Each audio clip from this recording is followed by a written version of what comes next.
Hey, what's up everyone, and welcome to today's video. This episode will guide you through the issues of Uncanny X-Men published by Marvel in 1983. Issue 165.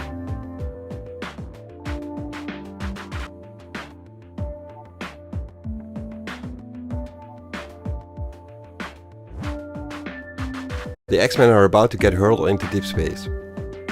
Binary tore a hole through the hull of the ship, and the vacuum of space is pulling everyone off their feet and sucking them towards the breach. They try and grab everything they can get a hold on to not get ejected out of the spaceship. Cyclops tells Colossus to armor up and try and close as much of the gap as he can in his larger form. He also tells Nightcrawler to take Lilandra to the bridge so they can activate the damage control systems. Lilandra notices that teleporting along has not become any easier, on him and her both. Kurt is not his normal self, actually none of them are, but he's having a hard time keeping his spirits up.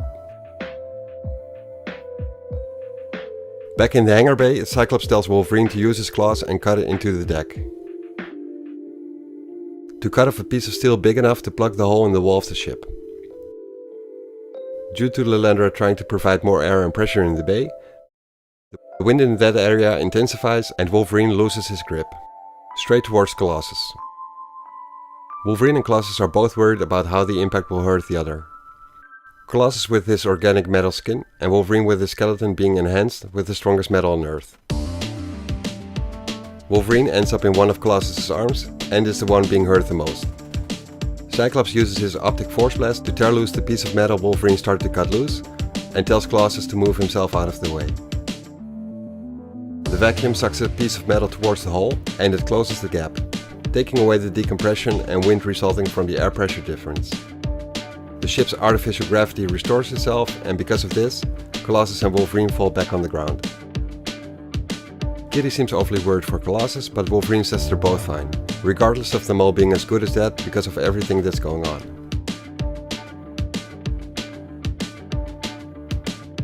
Back on Earth, Illyana Rasputin and Moira McTaggart are accompanied by Stevie Hunter. They are sunbathing and trying to enjoy some downtime, yet still very aware of everything that's going on with the X-Men. Stevie asks what's going on with Xavier and how he's doing. Moira responds that there's a huge contrast between the man she met and the man he is nowadays. She feels as if he never really recovered mentally from the loss of his legs. Stevie can relate to that, having a serious knee injury which keeps her from performing on a professional level. Moira adds that in Charles' case, his grief goes a lot deeper now, with the X-Men being lost in space and quite possibly dead, and him not being able to be there for them, to lead them and to guide them.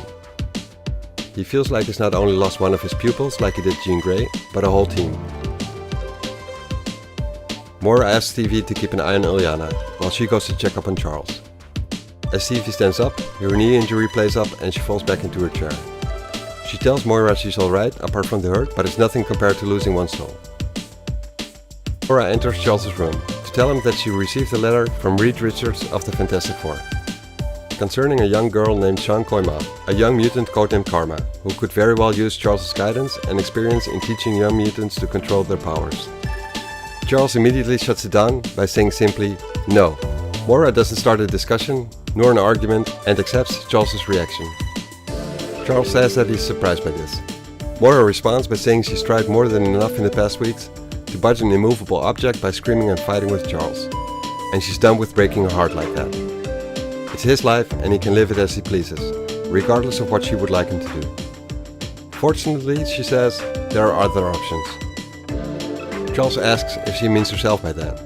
She says maybe. They've been associates in mutant research since long before he started the X-Men, and she's convinced she could do a pretty solid job. But she says she was actually thinking along the lines of Magneto, or even Emma Frost, the White Queen of the Hellfire Club, and the headmistress of the Massachusetts Academy. Charles asks Moira if she's insane. She'd be handing over the child to villains, evil mutants, if she did that. Moira pours it on even more by saying that way the child will actually have an opportunity to learn and cope with her abilities, and won't be condemned before she's even begun. Xavier asks Moira if those are really the only two options, and that she's not being fair. He just can't take in another child into his place and see her life destroyed, like he did with his X-Men, whom he loved like they were his own children. He says how she has no idea what it's like to lose them. In his self-pity, Xavier clearly forgot how Moira lost her own son, the mutant codenamed Proteus, and she says that if she only had swallowed her pride back then and asked Charles for help, it might not have been necessary for the X-Men to kill her murderous son. Things might have turned out differently. She tells Charles to not sentence Karma to a similar fate. She leaves him in his room by saying that Proteus was her son alright, but he could have been theirs, with them having been lovers in the past. Xavier watches the sunset as he's overcome by emotions and memories. He also thinks of his oath as a teacher and a physician, and about a girl who could clearly use his help in getting a grip on her powers. Eventually he makes a decision to grab the letter, and the telephone.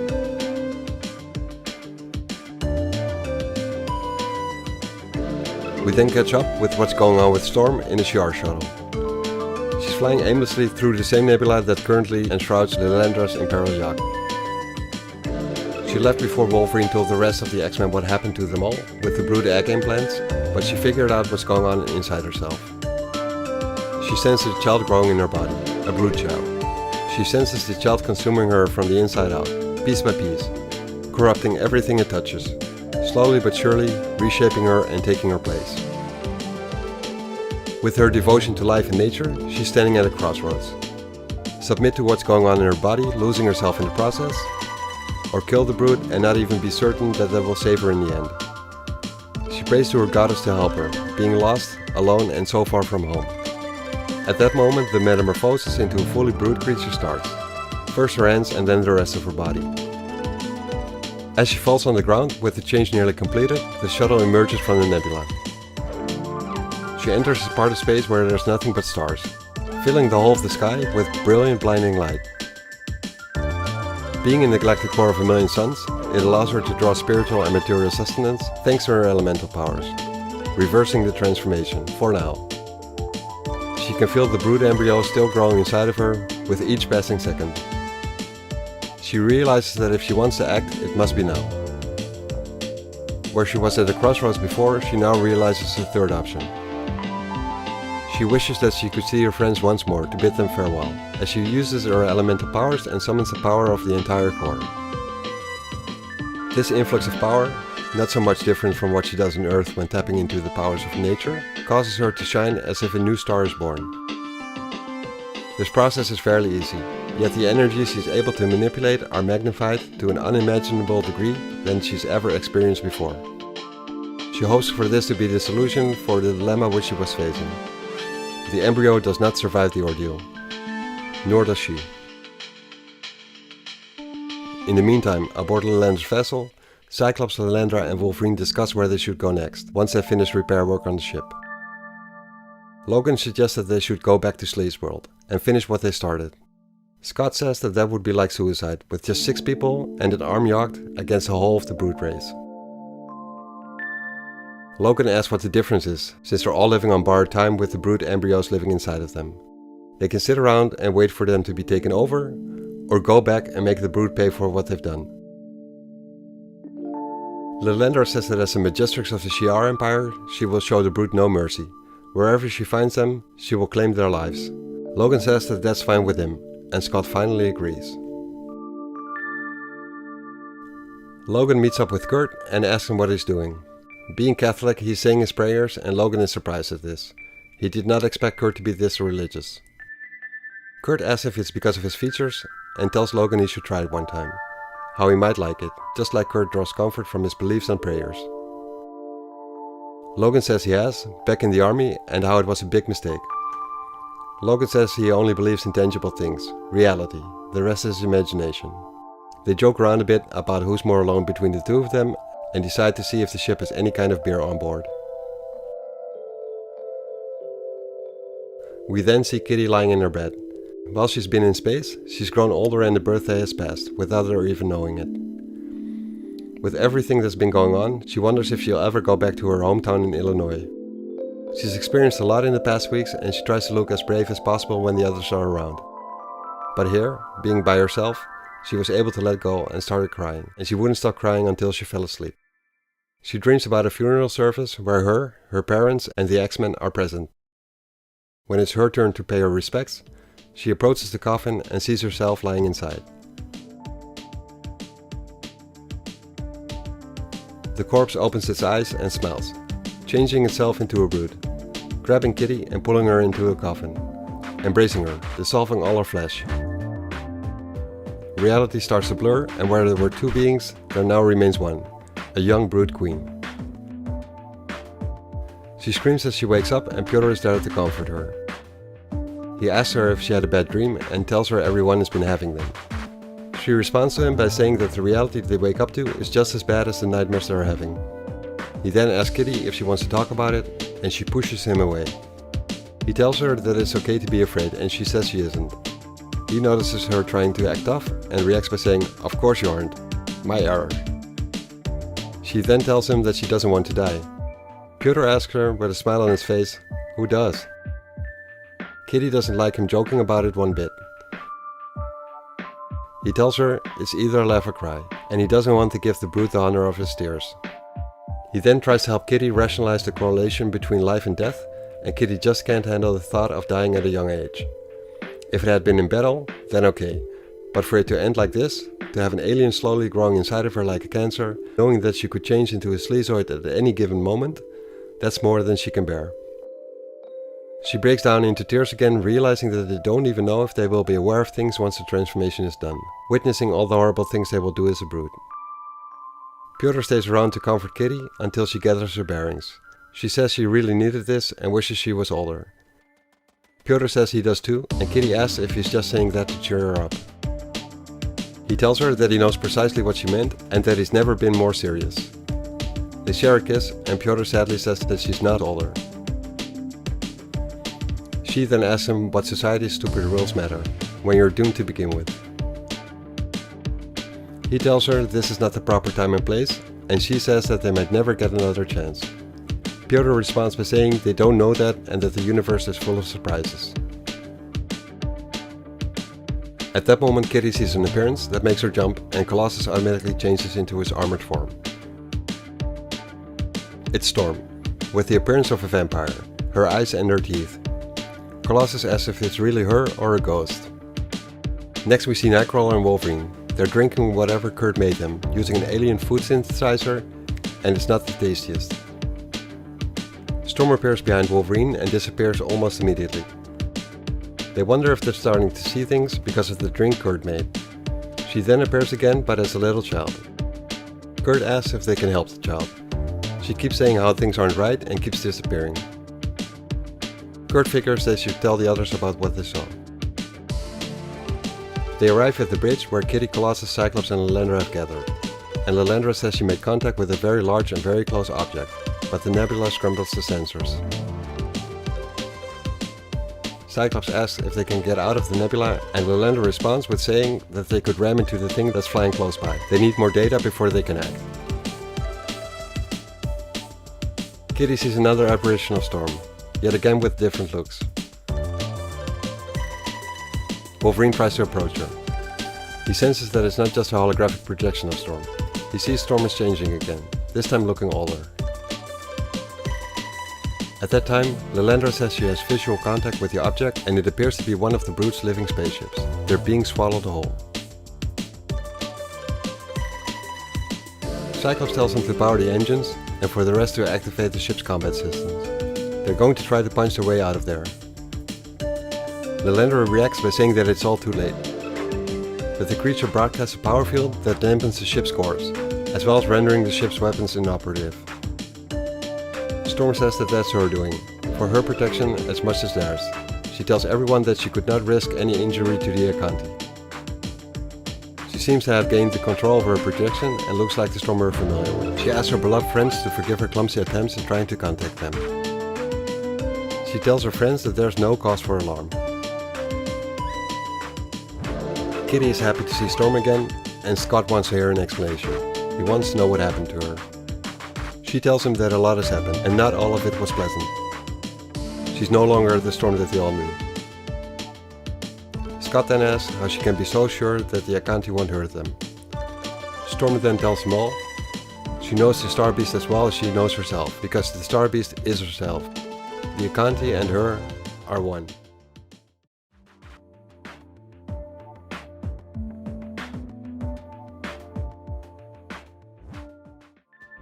Double-sized issue 166.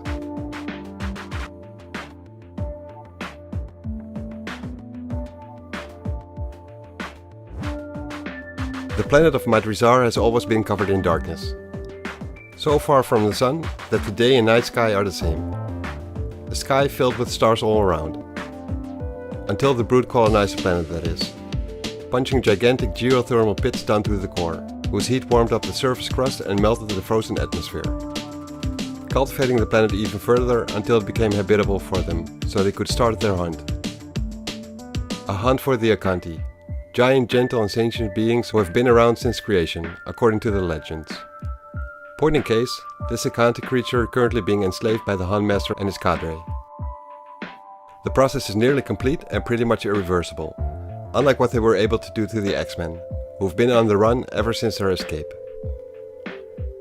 Suddenly a bright light shines and lights up this side of the planet. It's binary, Carol Danvers' latest incarnation and her most powerful one. Here to destroy the whole race of the Brood and avenge her friends the X-Men for being implanted with the Brood egg during their captivity, only a couple of days ago. The Brood try and resist, try and fight back, but it's all no use. Binary destroys everything in sight. Apart from the enslaved Akanti. Carol plans on freeing it from its enslavement, but the Akanti tells her telepathically what has been done to her. Nothing can be done. The Brood enslavement virus has spread too far. There's only one way it can be liberated, and the Akanti and Carol both know it. The Akanti must be released from a future life of enslavement by death. Carol plays her part in the execution, and the rage inside her grows even more. She leaves this planet and proceeds to find the next Brood colony. She's suddenly flying past a projection of Storm, a friend of hers whom she thought had died. Surprised by this, she stops flying and talks to Storm, asking her how it's possible that she can hear a voice inside her head, and how Storm is able to survive deep in space without any form of protection. Storm tells her she is no longer the same person she knew, that this form Carol is seeing is just an astral projection and that her body is close by, as are the X-Men, who could all use her help. She invites Carol to come back inside the infant Akanti. Carol tells Storm that she just killed one of the adult ones, and Storm says it was necessary, and that she would have done it herself had Carol not done it. They fly inside of the Akanti through its mouth. Storm tells her to calm down and that she won't bite. She explains to Carol that one of the changes that she experienced was merging with the Akanti and becoming one with it. Storm telepathically informed the X-Men, who are still inside of Lilander's vessel, of Carol's arrival. They discuss Carol's departure and what kind of mess she left behind, how she could not find her way back through the nebula, and how she felt lousy for what she did to her friends by blasting through the hull of the ship. Carol sees a body in some kind of membrane, resembling an embryo of a full-grown human with no skin. She wants to ask Storm if that's her, and Storm tells her it's a remnant of one of her last pleasant moments, which started with the Brood hatching. The old friends rekindle their friendship aboard the ship, regardless of what had happened in the past couple of days. They seem to be relaxed, despite of them being a host for a Brood queen egg. Apart from Kitty, that is. She's pretty much panicking. Wolverine tries to calm her down by telling her that sometimes when faced with adversity, all you can do is laugh. And when they can't stop the transmutations into the Brood, unless it's by dying, at least they can make damn sure that the Sleazoids won't be able to do this to anyone else. That's their mission. There's some discussion between Cyclops, Lilandra, Wolverine and Storm. Storm tells them that from a universal perspective, there's a lot more at stake than just vengeance. Storm then tells the others about the history of the Akanti and the Brood, their relationship and their universal connection. Why the Brood are hunting the Akanti and what purpose they serve the Brood, apart from fast-flying surrogate spaceships. They also serve as sustenance. The Brood feed on them. She tells about the Prophet Singer, the leader of the Akanti race and caretaker of their very soul as a race, and what happens when an Akanti dies and how the leadership is transferred. She also tells them what happened to the last leader and how that process has not been completed, and what the roles are of the two Akanti that both Carol and Storm met on their travel through space. Finally, she tells them what exactly had happened to herself, after she was about to perish in outer space, and how she was able to get rid of the implanted egg in her body. Wolverine then asks where they can find the soul of the Akanti race, and she tells Logan that it's the head of the Akanti skeleton on Sleaze World. Cyclops comes up with a plan on how to assault their enemy base and save the Akanti race, but Wolverine says he prefers a different plan. He says that him, Storm and Carol are the only three of them who can really be trusted, because they've been liberated from the brood implantation. And since they don't know when the eggs will hatch in each and every one of the others, it could make all the difference. Cyclops seems buttered and tells Wolverine he can take care of all the distrust right here and right now, by killing them all on the spot. Logan considers the dilemma that's been bugging him for a long time now. The hatching seems inevitable and he can spare his friends a horribly painful transformation and death. Cyclops taunts him and Wolverine extends his claws. Kitty jumps in the middle, calming both guys down. Scott says Wolverine's objection is noted, but overruled. He tells Storm that he's sorry for usurping the team leadership role. She's fine with this because she considers herself not in the position to lead the team anyways.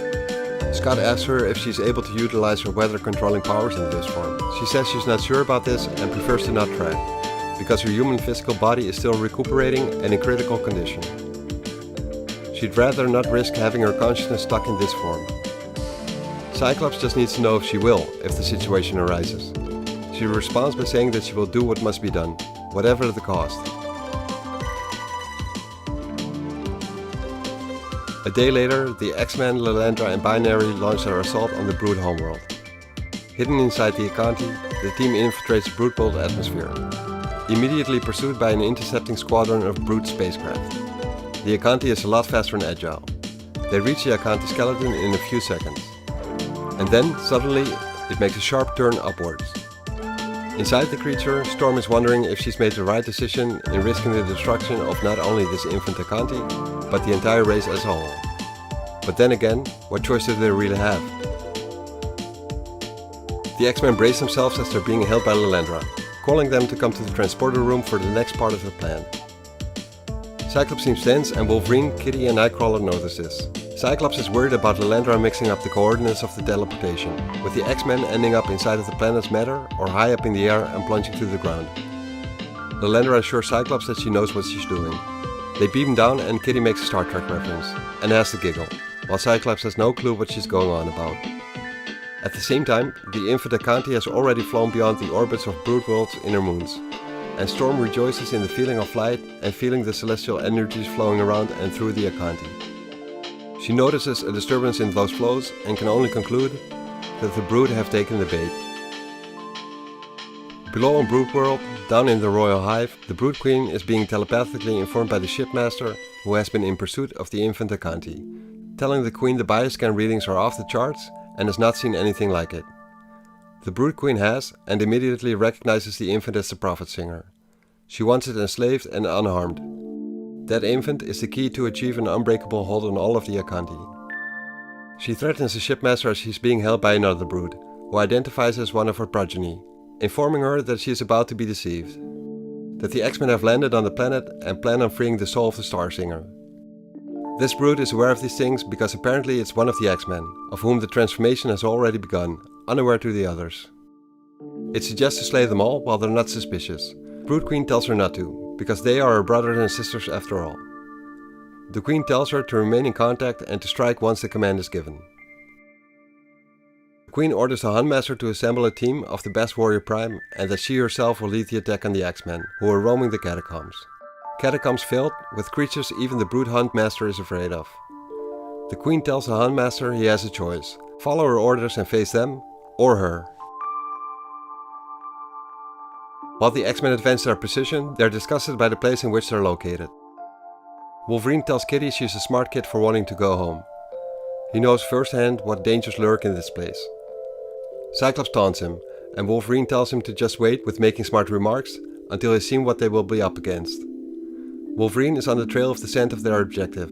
Storm told him what to aim for. He warns them all for the dangers of both the flora and fauna down there and tells his friends to stay close and ready. Kitty wonders if Storm and Binary are doing alright, and Wolverine responds by saying that they will be fine and tells her to care about herself right now. In space, the Brood in her own enslaved adult Akanti spaceship are closing in on the infant, who seems to lack the endurance of the full-grown Akanti. They are about to fire the weapons as soon as they are within range. One of them tells the shipmaster that there's something out there, in a trajectory to place itself between the target and them. It's not able to be identified, but the energy readings are extremely high.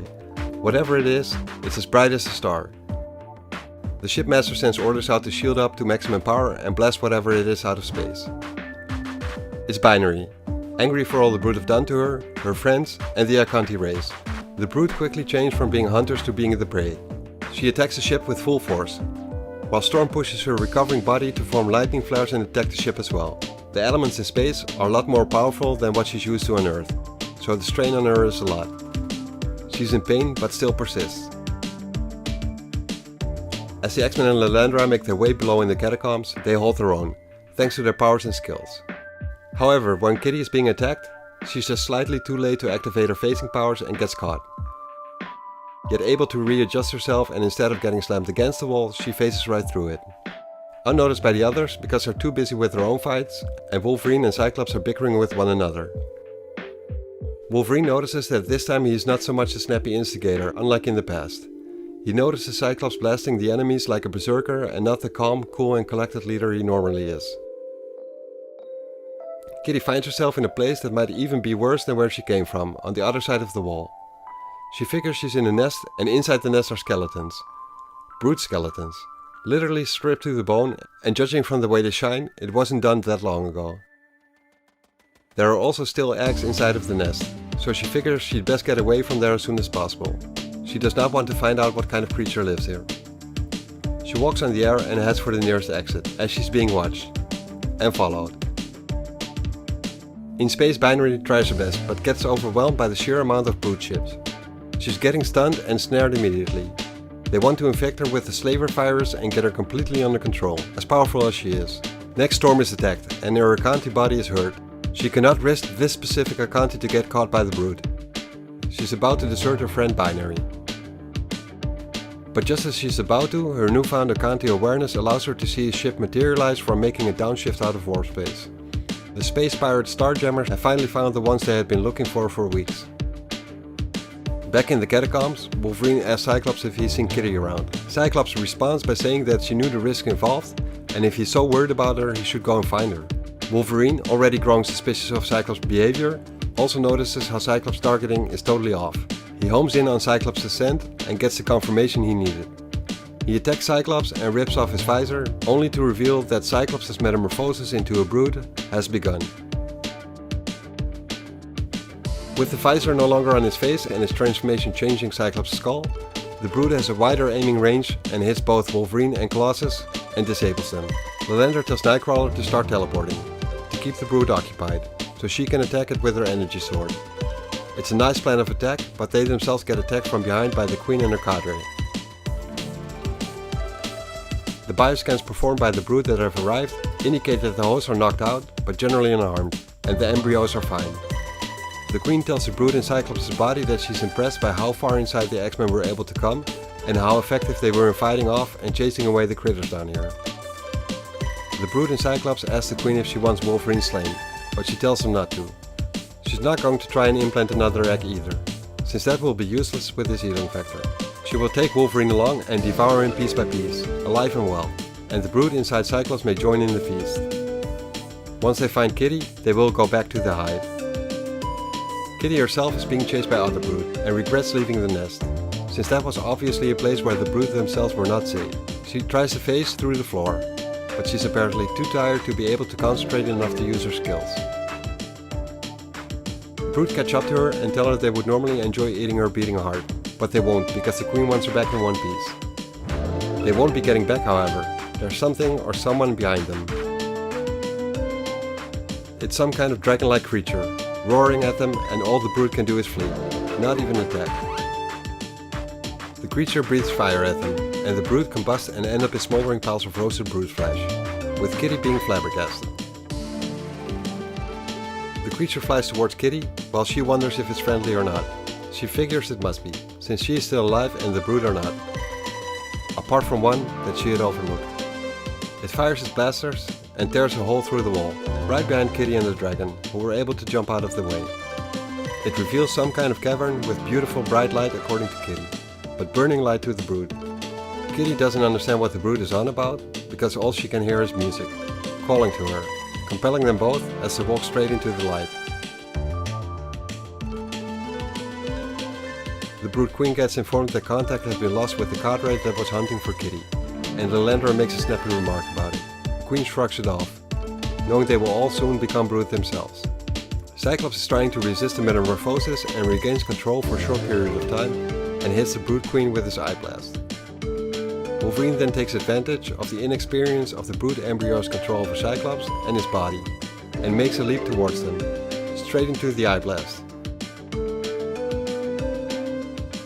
Wolverine gambled he could survive the blast and used this opportunity to free himself of the shackles that held him captive, quickly punching Cyclops in the face, rendering him unconscious before the Brood inside of him has regained full control again. The other Brood are confused on what to do with Wolverine, with the Queen being unconscious herself and her having ordered them to take Wolverine alive. Wolverine then positions his clenched fist on the Queen's face, threatening to unsheath his claws if they don't drop their weapons. They do so. The X-Men proceed deeper inside the catacombs, bringing the Queen along with them and leaving the other Brood behind in the shackles they have freed themselves from. They arrive at the same cavern Kitty went inside of, and Wolverine notices Kitty sent in there, as well as that of the Brood. Kitty walks out of the bright light coming outside of the cave and tells him not to worry about the Brood inside the cave any longer. She tells everyone that the Brood warrior turned into a crystal and it happened right before her eyes. She thought the same was going to happen to her, but it didn't. Colossus is happy to see her alive and picks her up, high in the air. She tells them that she figures nothing happened to her because she's still fundamentally human, unlike the Brood warrior. She does suggest to leave the Queen outside and asks them if they've seen a little critter flying around. They haven't. The Brood Queen says she'll follow the X-Men wherever they go, not wanting to leave her progeny behind. They all enter the cave and are amazed at what they find there. Kitty asks if they can all feel the love emanating from the place, and all the Queen can feel is hatred. We then see the presence of the infected X-Men and the Queen herself corrupting the place, at the points where they touch the crystal. Shocked at this and telling everyone to go outside quickly, Wolverine gets stabbed by the Queen's stingers and gets lifted in the air. Wolverine blames himself for turning his back to her and leaving her stingers intact to begin with, so he corrects his mistake, cutting off the stingers. He falls to the floor, with his immune system immediately fighting the venom he's been injected with. As he tries to stand up, he can see his still infected friends in agony, as they are all beginning their metamorphosis and the corruption is spreading through the crystal room. The Queen is enjoying this and tells him that once the process of corrupting the soul is completed, they will have full control of the Akanti, and will no longer have to chase them through the galaxy. They will rule them instantly, as well as the entire universe eventually. Wolverine will try to put an end to this, before it has even started, and he then tells the Queen that he will take care of his friend's host body for the Brood first, and then her, before he will allow this corruption to spread any further. As he walks towards Kitty, squirming on the floor and changing into a Brood, he pops his claws. At that moment, Binary comes crashing right through one of the walls, picks Wolverine up, and drags him away from Kitty's body, which is almost done transforming. She tells Wolverine to calm down, take it easy, as she will have him inside of the Starjammer in no time, having Sikorsky take care of him. He then tells her to forget about him and save the others first, and to try and save the Akanti if she can. The Queen tells Wolverine that's very noble of him, but his world is doomed. Even if he does slay the Queen herself, and slay his precious friends, it will all be of no use, because another final embryo exists, and when that one hatches, it's game over. Binary doesn't pay attention to any of this, as she reaches out to the power inside of her, the power of her connection with the universe, just as Storm instructed her to do. Carol becomes an eldritch creature of light and fire, a living star. Resonating inside the crystal room, the energies build up and generate enough power to finally release the Akanti soul. It shoots out in the sky deep into space and finds its new host, the one living prophet singer. The infant Akanti and the Akanti soul are now unified. The Akanti are free at last. Inside the crystal room, Carol is worn out from the effort she put into this process. She can barely stand and asks Wolverine how he's holding up. He tells her that they have to finish the others off. Even with the soul being liberated, they can't allow their friend's metamorphosis to complete. Carol tells him to take a good look at his friends. The soul purged the X-Men and Lilandra of the Brood elements inside their bodies, and rendered the Queen into the same crystal as the room itself. Suddenly, out of nowhere, they can feel the ground shake. Tremors, which are caused by Carol playing with incredible cosmic forces.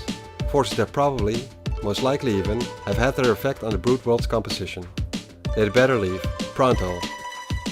Kara helps Corsair on her communicator and he will beam them all up, leaving Kitty worried about the dragon-like creature she had met, but not having been able to thank it for its help. And now she won't even get a chance to say goodbye, having to leave so quickly. A few moments later, the Brood world explodes. Slee's world is no more. After a while, Wolverine has been examined and gets scolded by everyone for not laying in bed and getting his rest, as the rest of the X-Men and Lilandra have settled down a bit, in the company of the Starjammers. Corsair and Scott have a talk about family and friends and about Scott being bothered with killing off an entire planet. Corsair tells his son that's a normal thing, and he tries to help him rationalize the choices he's made. Mamselle Hepzibah enters and she has a surprise for all of them. Storm's back, alive and well.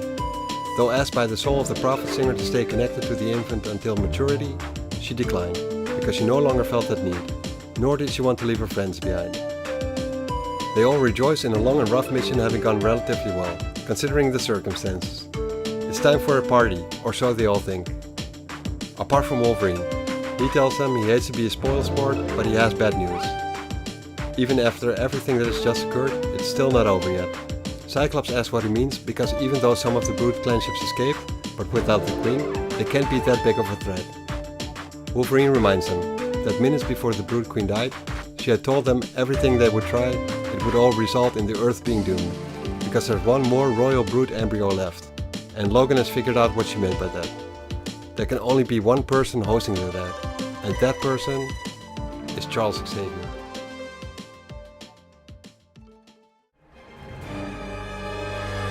Issue 167.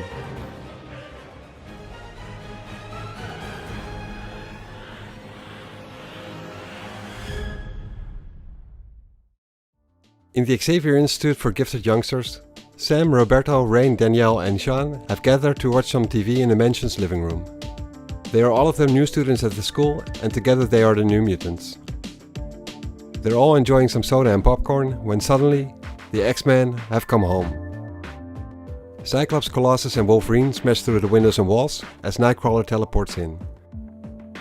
Both teams are all mutants being taught by Professor Xavier to hone their skills, but they are not familiar with one another.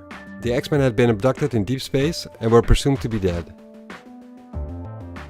Sam, also known as Cannonball, immediately reacts and starts blasting and tells everyone to pick a target. He himself takes up the task of taking on the powerhouse Colossus. Even though he's near invulnerable when using his powers, he can feel the impact of him hitting Colossus' metal body with full power as they fly outside the mansion. Cyclops tried to warn Colossus, but he couldn't react in time. He then tells the rest of the kids to hit the floor, so they can be on their way to Xavier as fast as possible. He fires a warning shot from his optic blast. Kitty Pryde is carrying one of the Brood's weapons, and she's already a floor up in the mansion. She faces through the walls and makes her way to Xavier more directly and covertly. None of the kids downstairs know that she's there. Downstairs, Danielle, codenamed Psyche, uses her powers on Cyclops and shows him his biggest fear, namely having no control over his optic blast anymore and shooting uncontrollably wild around him. Rain, or Wolfsbane, transforms into her wolf form and attacks Nightcrawler. As Sunspot, real name Roberto da Costa, ends up in a fistfight with Wolverine. But Sunspot is no match for Wolverine's combat skills, let alone his adamantium lace skeleton. He doesn't even need to take his claws out. After having dealt with Roberto, Wolverine makes his way upstairs, only to be stopped in his tracks by Karma, or Sean. She possesses Wolverine's body, or tries to, and as Sean notices, Wolverine's mind and willpower is not one to easily overrule. She is surprised by this because no human being before him has ever been able to pull that off. Upstairs, Kitty has almost arrived at Xavier's study. She wonders whether they're making the right decision and not jumping too much to conclusions, with her assumptions that the last one of the Brood Queen's eggs is implanted in Xavier's body. After all, they have no real proof, only Wolverine's suspicion and logic. She wonders whether the Brood's ambition to conquer the universe is the reason why the kids are here. And if Xavier, or the Brood inside him rather, has implanted them with the eggs as well. She sees Xavier sitting in his chair, seemingly human, but also asleep. She doesn't understand how that's even possible with all the noise from the fighting downstairs. She's somewhat surprised that all the thoughts rummaging through her head have not alarmed Xavier's mental powers yet. She calls out for him, and he tells her, with an eerie smile on his face, that she should have followed what Wolverine would have done and fired the gun she's holding. He then tells her that her hesitation will cost her dearly. She realizes what has happened and fires the gun at him. The sound of the gun is heard downstairs, and both Wolverine and Sunspot are alarmed. They try and make their way upstairs while ending up in a fight with one another. Sunspot manages to get a punch in, but Wolverine just grins at him and hits him back. Hard. In the meantime, Nightcrawler is trying to get Wolfsbane off of him, but just teleports out of there, appearing behind Psyche and Karma and slamming their heads against one another. The X-Men seem to be getting the upper hand, and at that moment, Kitty goes flying through the door, across the living room and falling flat on her back on the floor. Xavier in his wheelchair comes rolling through the door, greeting his X-Men, but he certainly doesn't look like himself. He tells them that they should not worry about Kitty any longer, she's beyond help. They should fear for themselves. While remaining in his chair, his body bends forwards, and the jacket of his suit tears open on the backside and wings pop out. Professor Xavier is transforming into a brute before their eyes. Most of them have seen or experienced transformations like this before, but seeing this man change right in front of them leaves them speechless. The full transformation happens pretty fast, and the newborn Brood Queen mockingly asks them all if this form displeases them. It tells them that the disgust can be remedied by simply implanting them all with eggs again, or by death. Cyclops immediately attacks it and blasts the creature full blast outside of the mansion. Colossus sees the Brood Queen fly past him through the sky and figures he's too late. He runs towards the Brood, and while he does, he thinks about how young Cannonball actually looked. About the same age as Piotr himself was when he joined the X-Men. When he's reached the impact point of where the Brood touched the ground again, the Brood Queen asks Colossus how he plans on stopping it, since it can read all its thoughts with the mental powers of Professor X. The X-Men, followed by the New Mutants, rush outside and run towards Colossus and the Brood Queen. Wolverine tells the kids, who are all surprised at Professor Xavier himself having changed into the same kind of creature they had fought before, to stay out of this and that the X-Men will handle this. That's when the New Mutants realize that these are the X-Men and they're not dead after all. The Brood Queen throws Colossus straight at Wolverine, as it tells them to flee if they want to remain alive.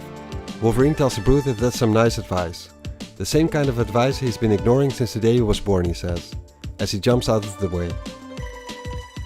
He jumps towards the Queen and extends the claws from his hands, aiming for her body, but suddenly he shifts mid-air and aims for the stingers and cuts them clean off.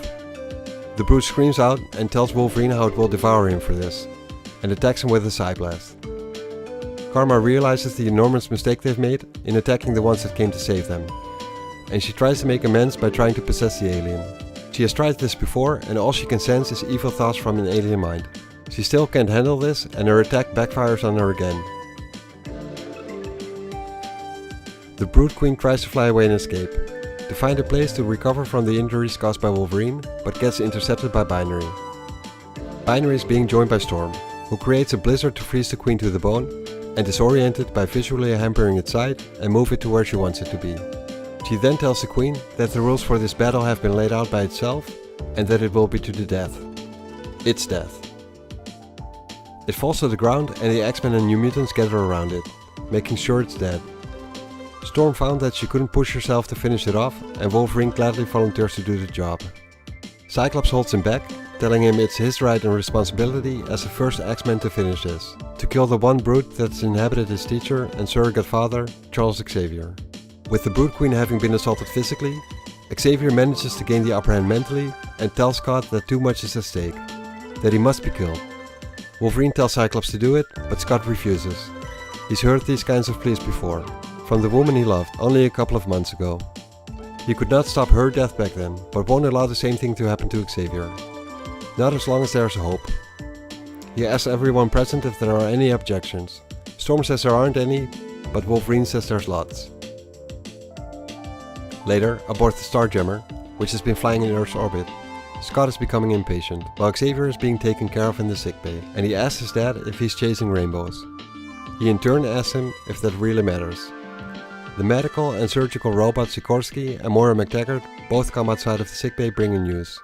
They sadly cannot reverse the physical transformation, but Sikorsky thinks that they might be able to clone Xavier's body from tissue samples collected when he was on board earlier, and transfer his mind from his old body into the new one. It's a long shot, but they might as well try. They don't really have a choice. Permission has been given and this procedure has already begun. In another part of the sickbay, Kitty is waking up from being unconscious, being watched over by Pyotr and Ilyana. She's happy to see them both and hugs them. Aurora, who's also been watching over Kitty, notices this and thinks about how she used to be the one getting a reaction from Kitty like this. But now all her focus is on her best friend and the man she thinks she loves. Aurora has been expecting a change like this, as it's an essential part of nature. Yet she cannot ignore the fact that it makes her feel alone. She notices in herself that she has been filling up the role of a parent for Kitty, even though she never had the right to assume such a position. She walks away and finds Kurt. She asks him if she's interrupting him in his thoughts. He flatters her and he gets a joyful response out of the storm. Something which seems to be coming easier than from the new younger mutants, but he's quite used to this with the way he looks. He understands that it's easier for people to see him from a distance than to truly accept him and, for example, share a meal with him. Storm tells him that Kitty had a hard time at first as well and has gotten over Kurt's looks. And so will these kids, given the time. Scott and Corsair are having a conversation while looking at the vastness of space ahead of them. Scott tells his dad about the influence and relationship he's had with Xavier over the years. Corsair tells Scott that he knows and that he envies Xavier's role in Scott's life, but how he's also thankful for Xavier's part in making Scott the man he is today. Something he can never repay the man. Scott asks what his plans are and if he will be staying on Earth. Corsair says that he will stay for a little while. There's people he wants to see after having been away for years, to catch up a bit. But therein lies the catch, because in those years he's been away for, life on Earth has changed a lot. It's no longer his place to be at. Scott asks him if he will take him along with him. Corsair tells him that if that's what he wants, he will gladly take his son along. He also offers Scott to meet his grandparents if he'd like that. Scott is surprised and gladly takes up the offer. They share a hug, right before they're interrupted by Raza, who tells them they have a guest. It's Gladiator, the head of the Imperial Guard of the Shi'ar Empire. Him and Corsair have a history with one another, with the Starjammers being regarded as pirates and outlaws to the Shi'ar Empire. Corsair inquires what his business here is, and Gladiator tells him that he demands an audience with Lilandra. Corsair tells Gladiator his place on the ship. This is not the place where he can demand anything. Here, he has to ask. Gladiator tries again while being mocked by Raza and Mamselle Hepzibah. Lilandra is pondering about her relationship and her future with Charles, and about her place as the deposed Magistrix of the Shi'ar Empire, with her sister Deathbird having usurped the throne. As Gladiator approaches her, he's telling her that he has grave news. Sister Deathbird is as mad as her brother was before her, but there's more he has to tell her. Gladiator tells her about the run-in he has had with the Fantastic Four. Apparently, the planet-devouring Galactus had come to Earth to die, but Gladiator tells Lilandra that Reed Richards of the Fantastic Four had a hand in restoring Galactus back to full health, and Galactus had gotten himself a new herald as well. Lilandra gets angry hearing this, and she shatters the glass that she had been holding in her hands. We then switch over to the Baxter Building, home of the Fantastic Four. As Reed and Sue Richards are lying in bed, a holographic projection pops up. It's Lilandra's image in her royal garments, informing the two that she's been made aware of Reed's crime. The Shi'ar Empire considers Galactus as the enemy of all that lives in the universe.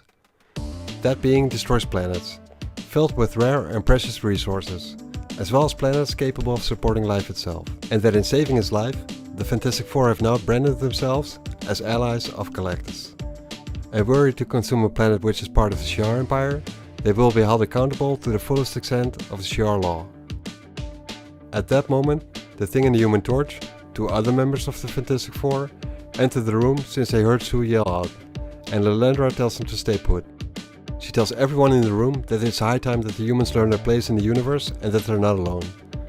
They too have a responsibility that reaches further than their own solar system, and with this warning, she's gone.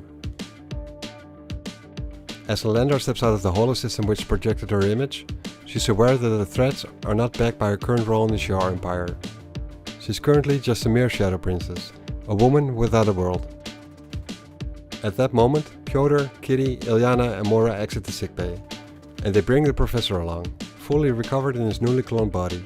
A procedure which also regained him the use of his legs, something which he has not had the pleasure of for years, ever since his legs had been crushed. Moira warns him to take it easy as he's standing up. For the first time in 15 years, he's delighted to tell everyone that he's once again a whole man. But he immediately collapses in pain. Lelendra and Moira both aid him to get back to the Hoover chair. Lelendra asks worriedly if the procedure didn't go as well as everyone had thought, but Charles explains that he's always used his powers to block the pain out. The nerves in his legs had been heavily traumatized and the continuous pain would have consumed him. There's apparently now a psychosomatic residue that does not allow him to walk, even though physically he should be able to. Moira tells him that that's something that he should be able to overcome, given the patience, proper exercise and training. Lelendra and Moira agree to take turns in giving Charles a proper motivation.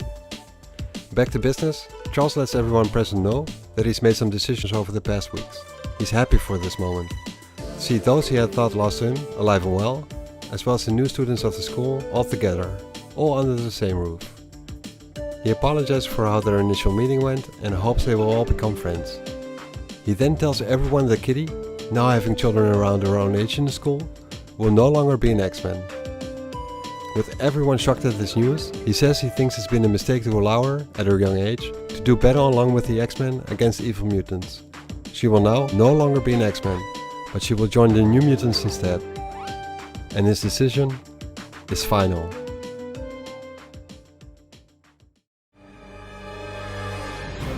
Issue 168.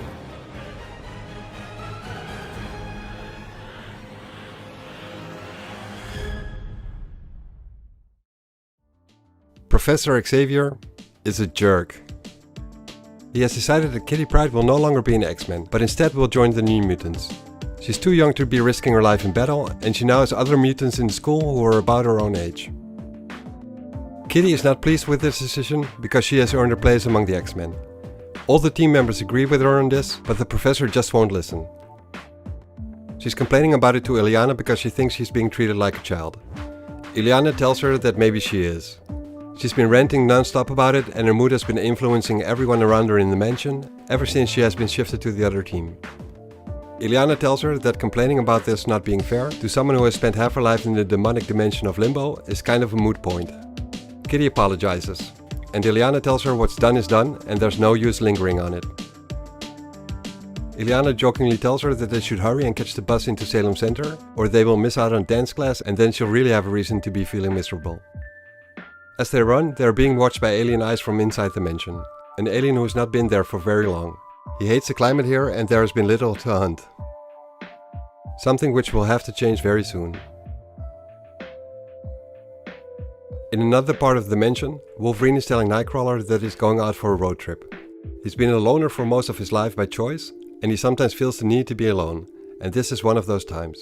Kurt asks him where he will be going, and Logan tells him he's going back to Canada, and should be back in a couple of weeks. He tells Kurt they should try to not need him for a while. Kurt then says that they could all use some vacation time after everything that's happened to them recently. Kurt takes a look outside and sees Illyana and Kitty. He asks Logan if he minds if they give them a lift to town on their way to the airport. Logan says he's fine with that. Kurt mentions how Kitty has been in such a bad mood and Logan says he can't blame her. He understands perfectly. They have a discussion about the whole situation and both sides are being talked about in great detail. Kitty's age, the risks involved, the dangers of life itself as a human, and being born a mutant. They both agree that Kitty has more than proven herself to be a full-fledged member of the X-Men and that she's never let them down, regardless of her age or them not knowing the full extent of her powers yet. Kurt does understand Xavier's reservations and decision though. In the danger room, Xavier himself is testing the limits of his newly cloned body. Somehow his perfectly new body seems to not allow him to properly walk, even though there's nothing wrong with his legs. He's being observed by Lelendra from the booth, and the monitors tell her just how much Xavier is straining himself with just trying to stand up from his chair. She sees him take a couple of small and unstable steps, as he's trying to convince himself that the sensations he has are not real. Only a residue in his mind of having to have dealt with physical pain of having crushed legs and not having been able to walk for years. The pain he feels cannot be real, yet he collapses in unbearable pain. Lelendra rushes downstairs to the danger room and sits down with Charles. He tells her that having to focus so much pretty much disables his mental powers. It's either walking or being useful to the X-Men on the battlefield. She asks him if he will sacrifice his personal desire for duty. Charles notices an underlying sentiment and asks the lander what's going on. She tells him that when the Starjammers leave the Earth, she will join them. She's going to try and regain her throne from her mad sister. She cannot abandon her empire. According to her, the Shi'ar need her. Xavier asks her if she would please stay because he needs her with him. And the lander in turn tells Charles to come with her. He then tells her that he has done so before and that decision cost him the life of one of his students. She asks him if he blames her for Jean Grey's death. He doesn't. He instead blames himself and he tells her he feels obligated to help other mutants. There keep appearing more and more mutants every day, and he seems to be the only one prepared and properly equipped to help them. To him, it feels like his duty, much like hers to her empire. They both have their roles to play in the universe, and one day they will be together again. They embrace as they too are being watched by the same alien that was watching Kitty and Illyana, and it still hasn't fed. It's getting hungry and irritated. In Salem Center, at Stevie Hunter's dance studio, Kitty and Illyana are being taught by Stevie. Kitty's doing a familiar routine, but Stevie's not pleased with her performance. She tells Kitty that she's been doing a lousy job every time today, and she asks her what's wrong. Illyana tells Stevie to take a wild guess. Kitty snaps at Stevie, and Stevie tells her that she's trying too hard, and that dancing should be movements that you enjoy, that she should relax. Kitty tells her that she's in a fighting mood, and Stevie asks her if they should put on some gloves and spar a little then. Kitty tells her she's sorry and that she shouldn't be lashing out at Stevie. It's not her she's mad at. Kitty tells Stevie that she belongs with the X-Men, that they are like family to her. Getting shifted to the New Mutants tears her up inside and she doesn't know what to do anymore. Stevie tells her that she is going to have to find a way to deal with this, and that if she builds a strong enough case, she might be able to change Xavier's mind. Stevie also tells her to take the anger inside of her and to do something constructive with it, and that she has nothing to lose. Illyana is surprised at Stevie being able to do what she has been trying to do all week. Kitty is going to give it her all. Professor X is in for a treat. The following morning, Aurora is taking a stroll outside. It's cold outside and she's only wearing a cloak of white fur, as her weather manipulating powers are keeping her warm. She rejoices in the fact that she's home again, back on Earth after having been away for weeks. She takes off the cloak, being totally naked underneath, as the sun comes up and she basks in its rays, restoring and replenishing her physical and psychic links to her mother world. Suddenly though, clouds appear as out of nowhere and a storm starts brewing. Not one she had summoned, and she's turning cold and her teeth start chattering. And then, the storm is over, just as suddenly as it started. She feels as if her attempt to communicate with the elements was denied her. She wonders what cause is and is afraid of the answer.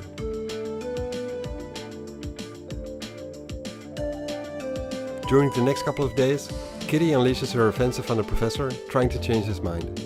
Trying to convince him that she's worthy of being an X-Men and does not belong with the New Mutants.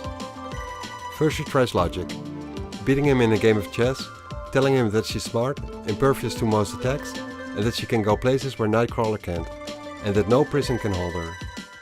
Next she tries passion, telling Xavier that she saved the X-Men's lives on more than one occasion, that they need her, and that he knows it, and that he's too stubborn to admit this. Then she tries cooperation, helping Xavier with moving stuff around in the dimension, along with exploring the limits of her abilities. After that she tries flattery, telling him she wouldn't know what to do without him. How she tells everyone that he's the handsomest, nicest and most wonderful man. All she tries does not seem to have the desired effect. Xavier, though impressed, does not seem to be willing to change his mind in this matter.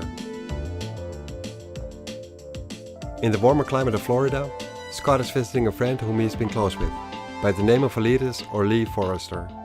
As he makes his way down to the dock to Lee's ship, he thinks back to how his father had told him that he used to go to his grandparents when he was little, but he can't remember them. After Corsair is done taking care of some business, the two of them are about to go visit them soon. In the meantime, Scott figured, he might as well meet up with an old friend of his. He hasn't seen Lee in a couple of months and he starts to wonder if this was a good idea. Lee is currently doing maintenance work on the ship with her companion named Paolo, who's handing her down tools from the deck when she is down by the engine. Scott gestures Paolo to keep quiet, as he takes his place and hands a wrench to Lee. She notices the voice she hears is not Paolo and looks up to see Scott wishing her a Merry Christmas. She climbs on the deck and embraces him while yelling out his name. Over dinner, Scott and Lee talk about the stuff that has happened to Scott in the past couple of months. Lee has seen her share of life-threatening dangers on the waters, in the form of sharks and hurricanes, but nothing compared to the story Scott is telling her. It all sounds impressive to her and she's not sure how to deal with it all. Scott also tells her how he found out that he has quite the family, where he had always thought that he was an orphan with no family at all, and that him and his brother Alex will be going to Alaska with his father, to meet with his grandparents, and he hopes they like him. Lee asks him if he will be coming back or no. He tells her that he would like to, but that he isn't sure if it will be for a visit or a stay. He's trying to change the subject by complimenting her on her now longer hair, but she won't have it. Scott notices that she's somewhat angry and asks what's wrong. She tells him that ever since Scott walked into her life, things have been crazy. He then tells her that he can't lie to her, and that he cares too much for her to tell her lies and to make commitments that he can't keep. He tells her that he's sorry, that he never wanted to hurt her, and that he will leave now. She then tells him that if he takes one more step, she'll knock him out cold. She tells him his world terrifies her, that she could never be a part of that, even if that meant that she would be losing him. She's basically telling him that he will have to choose between her or his life with the X-Men, but until that time comes, they can be happy with one another, even if it's only for a little while. Next we switch to Central Park, New York, to the apartment of flight attendant Amanda Sefton. When she comes home from being away from a month long, she finds her apartment being lit by candles, which surprises her because her roommates are not supposed to be there. Someone calls out to her and she immediately recognizes who it is. It's Nightcrawler, and he's here to keep her company, whereas she only had a doll looking like him before. He figured she would like the real thing for Christmas for a change, and she agrees. Back at the school, Kitty is fretting over Xavier's reluctance in shifting her back to the X-Men. She's pretty much convinced that she'll be stuck with the X-Babies. She hears a knock on the window and it's Piotr and Ilyana, all dressed up in winter clothing. They ask her if she wants to come along with them, as they are about to chop up some firewood. She declines as she has homework to do and she does not want to give Xavier any more reason to keep her from rejoining the X-Men. She's already behind as it is. Even though Kitty is very smart, possibly on a genius level, she's been slacking her homework due to everything that's been going on. She does tell Piotr and Ilyana that she'll be preparing some cider for when they're done with their work outside. She uses the home scan to see who else is around, so she knows exactly how much cider to make, and she finds an anomaly on the scanners. As she puts on her costume to get ready to go down into the maintenance tunnels below the mansion, she reminisces to when she first wore this, when she first entered the school. It used to be her own special uniform, but not anymore. All of the New Mutants use this costume design now, just like the first original X-Men did before them, many years ago. As she faces down the floors to get to the tunnels, she notices the lights haven't turned on, even though she had ordered the main computer system to do so. It's just the emergency beacons that are turned on. She finds the reason why, namely the main cable is ripped up, and she suspects Sabotage. She mentally reaches out to Xavier and lets him know that they might have a situation going on. He tells her that she should come back upstairs and that he'll send Colossus down there, since this could be a dangerous situation even though he couldn't find anyone else down there with the mind scan. She tells the professor that she'll just push a little bit further, since this might be a false alarm and just rats that have chewed up the cable. He tells her to be careful and she asks him to stay with her. At that moment she hears something. She has found something indeed. It's the little dragon that she had run into on Broodworld, but never had the chance to say goodbye to. She picks it up, being happy to have found it, and they cuddle. She figures it had made its way off the planet as they escaped themselves, right before the planet exploded. That's when they hear another sound. They're being confronted by 3 Siderian hunters, leftovers from their attack on the mansion months ago, before it had gotten destroyed, and they have apparently taken up refuge in the tunnels. Xavier tells her to get out of there immediately, but it's too late. Kitty gets attacked by them and they zap her with some kind of beam. She falls to the ground and is worried about the dragon, and she smashes her head on the floor. The concussion prohibits her to use her power and she has to revert on her fighting skills that she's been taught by Wolverine. The dragon helps her out and together they hold their own against the Sidri. Xavier tells Kitty that these are not fully grown Sidri and that they are vulnerable to intense heat, something which Kitty says has already been figured out by Lockheed. Xavier asks her who that is, and Kitty tells him it's her dragon and that she'll explain it later. Together they take out 2 Sidri, and as Kitty thinks they're gaining the upper hand, she gets blasted the second time, smacked against the wall. She has no idea where Lockheed is, and she can't face out at the moment. She notices that the Sidri is keeping its distance from her, and that somehow she must have scared it. She thinks it's about to unleash another blast, and as it does, Colossus throws himself in the middle, taking the brunt of the shot on his chest. He tells Xavier that in this form he can't really be hurt easily, and that maybe over time it would be able to damage him, but Colossus won't allow the Xavier any more time and smashes it. Kitty is happy to see Colossus, and he is worried about her, because she seems to be hurt. She then tells him that she'll be fine, and as he compliments her on doing a good job in defeating 2 of the Xavier, she tells him that she had help. He asks if it was one of the X-Men or the New Mutants, but she tells him it was neither. She tells Colossus that Xavier had told her these were probably part of a nest, and that's when Lockheed steps out of a niche in the tunnel, burping, with a smoldering Xavier behind him and smoke coming from his mouth. Apparently Lockheed went away to deal with the nest. Colossus checked out the storeroom that the Xavier had apparently infested and found thousands of eggs, all charred and broken, and he asks how it's even possible for a small creature like that to eat so many eggs like Kitty had told him. She tells him he was simply hungry. She then tells the professor that they can't send the dragon home, since its world has been destroyed and that the X-Men were partially responsible for that. They owe it to the creature to give it a new home. Xavier says that sounds logical and asks Kitty if the creature will also eat him if his answer is no. Xavier finds out that the creature seems to have a certain intelligence and that it's impervious to his telepathic probes. He also realizes that there's more than meets the eyes when it comes to Kitty, that he's never seen how mature she actually is compared to her age, and that he might have made an error in assigning her to the New Mutants. So he suggests a compromise. She'll rejoin the X-Men provided that her education and training do not get interfered with. If it does though, she'll be going back to the New Mutants, without any argument. He asks her if that is acceptable and if they have a deal. And Kitty says they do. We then switch over to Anchorage, Alaska, to a small airport where Cyclops, Havoc and Corsair have arrived to visit a newfound long-lost part of their family. Scott and Alex's grandparents run a cargo airline there, and as they have been waiting for a while, they figure that they have been too busy to come pick them up. Corsair notices Scott having picked up a tan while in Florida, and he asks Scott if he had enjoyed himself there. Scott is not complaining, and his brother Alex is taunting him by asking him why he's blushing. Scott then asks his little brother if he's looking for a fight. Alex jokingly responds by saying that he's the lover and not the fighter in the family. At that moment, Alex notices they're being approached by someone in the distance, and he asks his dad if that's their grandmother. When the lady walks up to them, she tells him that she was sent to come pick up the Summers clan. Scott starts stuttering as he introduces himself and he starts panicking. He can't believe his eyes. Alex and Corsair similarly don't see what Scott sees and introduce themselves normally. Scott wonders if he's going mad, because of this woman's voice and face. He does not comprehend what he's seeing and doesn't understand why his brother and father do not seem as shocked as he himself is. And the young lady, who looks like an exact mirror image of his recently deceased lover Jean Grey, introduces herself as Madeline Pryor.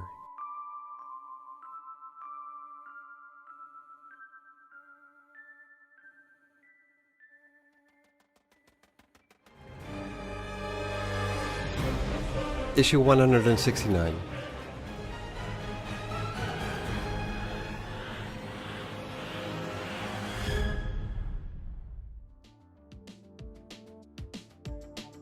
Candy Southern is arriving at her home in Manhattan. She's living in a penthouse that belongs to the former X-Men Warren Worthington, also known as Angel. She's calling out for her lover but gets no response, so she makes her way upstairs. There she doesn't find Warren either, but instead finds feathers lying around on the floor, and also some blood. She notices sound coming from downstairs as the lights in the apartment get turned off. She realizes she's in a lot of trouble, and instead of approaching the intruders, she heads for the phone and speed dials Professor Xavier. He picks up and she quickly tells him who and where she is and what's going on, as much as she can. The intruder has come upstairs and approaches her, telling her that he's Thunder and he's here to hurt her.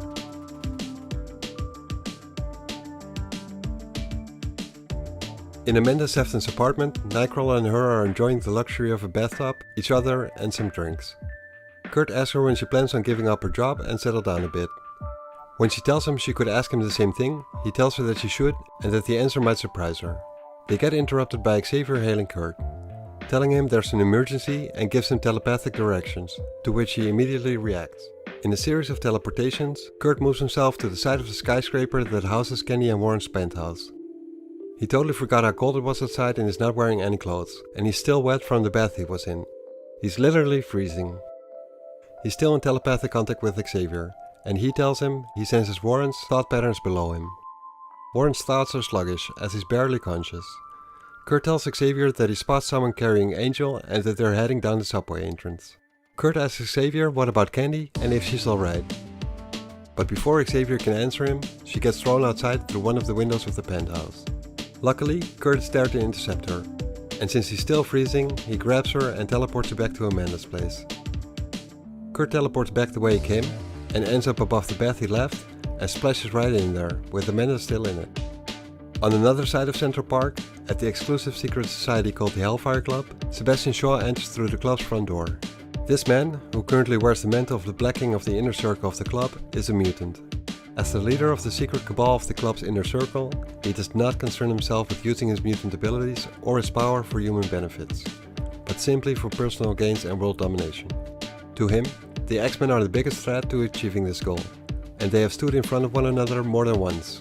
He only just recovered from their recent altercation, but he's a patient man, and he knows the X-Men will make a mistake and lose the battle one day. As he steps into his office, he makes his way through a secret door behind the bookshelves to another part of the club. Here, Tessa has been waiting for him. She summons Shaw with urgency, and Shaw wants to know what's going on. She tells him to come take a look for himself. Emma Frost, the White Queen of the Inner Circle, is lying there, unconscious. Tessa tells Sebastian that Emma had come here an hour earlier and was desperate to see Sebastian. She looked afraid and terrified, something which Tessa has not seen her before, and this was unnerving to her. Tessa tried to find out what had caused this, but Emma did not want to tell her. She said that it was for Sebastian's ears alone, and Tessa feels like Emma was trying to protect her somehow. Sebastian asks Tessa why she did not simply reach out telepathically, and Tessa tells him that she probably wasn't able to, probably caused by the same thing that attacked her in the first place. Sebastian tells Tessa to elaborate, and she tells him that Emma collapsed mid-sentence. Tessa had been examining her after that, and diagnosed her current status as total catatonic schizophrenia, a total withdrawal from reality which she cannot describe other than bordering on living death. Tessa tells Shaw that Emma Frost's psychic defenses were formidable, and that for someone to pull this off would require an enemy of phenomenal strength and skill. Sebastian says that the only person he can think of that fits this description is Charles Xavier, but he doubts Xavier would do such a thing. Tessa asks Shaw why someone would not just simply kill Emma if they wanted her silenced, and Sebastian tells her that this is a pure display of power. The person who has done this wants the Hellfire Club to know that they're pretty much powerless against him. Or her. Shaw is overcome by fear for a moment, and somewhere, someone is laughing. Later that evening, in Amanda's apartment, the X-Men have gathered and Candy is slowly pulling herself together, recovering from the assault. She tells the X-Men what had happened to her for as much as she's able to. The face of the assailant, Sunder, was covered in rags, so she can't really give a clear description of him. Luckily, Nightcrawler saw which way they went. He sneezes, and Colossus suggests that he should just go to bed, since he sounds pretty miserable. Kurt tells him that he would like nothing better. But with Wolverine currently in Japan, taking care of his personal business, they're a little short-handed. Amanda, being a sorceress, thus not without powers herself, offers her help to Storm. But Aurora says that she'd rather have her take care of Candy in case the attackers return to try and finish what they had started. Aurora mentally reaches out to Professor Xavier, telling him that they're about to go on their way to try and find Angel. She asks him if they can use Wolfsbane of the New Mutants team, because they're lacking a tracker with Wolverine being unavailable. Xavier tells Storm that he's not willing to send one of the kids on a mission like this, with all the risks involved. The mini Cerebro device he gave her should suffice, but Storm does not like to put her trust in machines. Kitty tells Lockheed to stay behind with Amanda and Candy, which he does not like, and he starts to grumble. But Kitty tells her that she's not doing this to be cruel, but she wants Lockheed to help protect Candy if necessary. They have a conversation about what exactly Lockheed's reaction to this would mean, and if he should be considered a pet, if he's even full grown, or an infant, or anywhere in between. They actually know little to nothing about him. Kitty tells Amanda that Lockheed's been fed, and Amanda tells Kitty in return that her mother told her one or two things about handling dragons and that they should be fine. The X-Men have descended into the subway station, and Storm asks Nightcrawler what exactly he had seen. He tells Storm that he went down there after he had dropped Candy off at Amanda's place. He couldn't find any kind of trail since it was crowded with police and paramedics. Somehow the clerk at the token booth had suddenly fallen very ill. From what Kurt was able to find out, the man was barely alive. He tells Storm that he fears that their opposition won't pull any punches in getting what they want. Storm uses her device to track Angel and finds out that he's very far below them, realizing now that she never knew the city went that deep underground. She establishes telepathic contact with Xavier, but he tells her that there's some kind of disturbance ever since they went underground, and he's not sure if they can maintain contact if they go any deeper underground. Aurora decides that they must risk going deeper, for Angel's sake.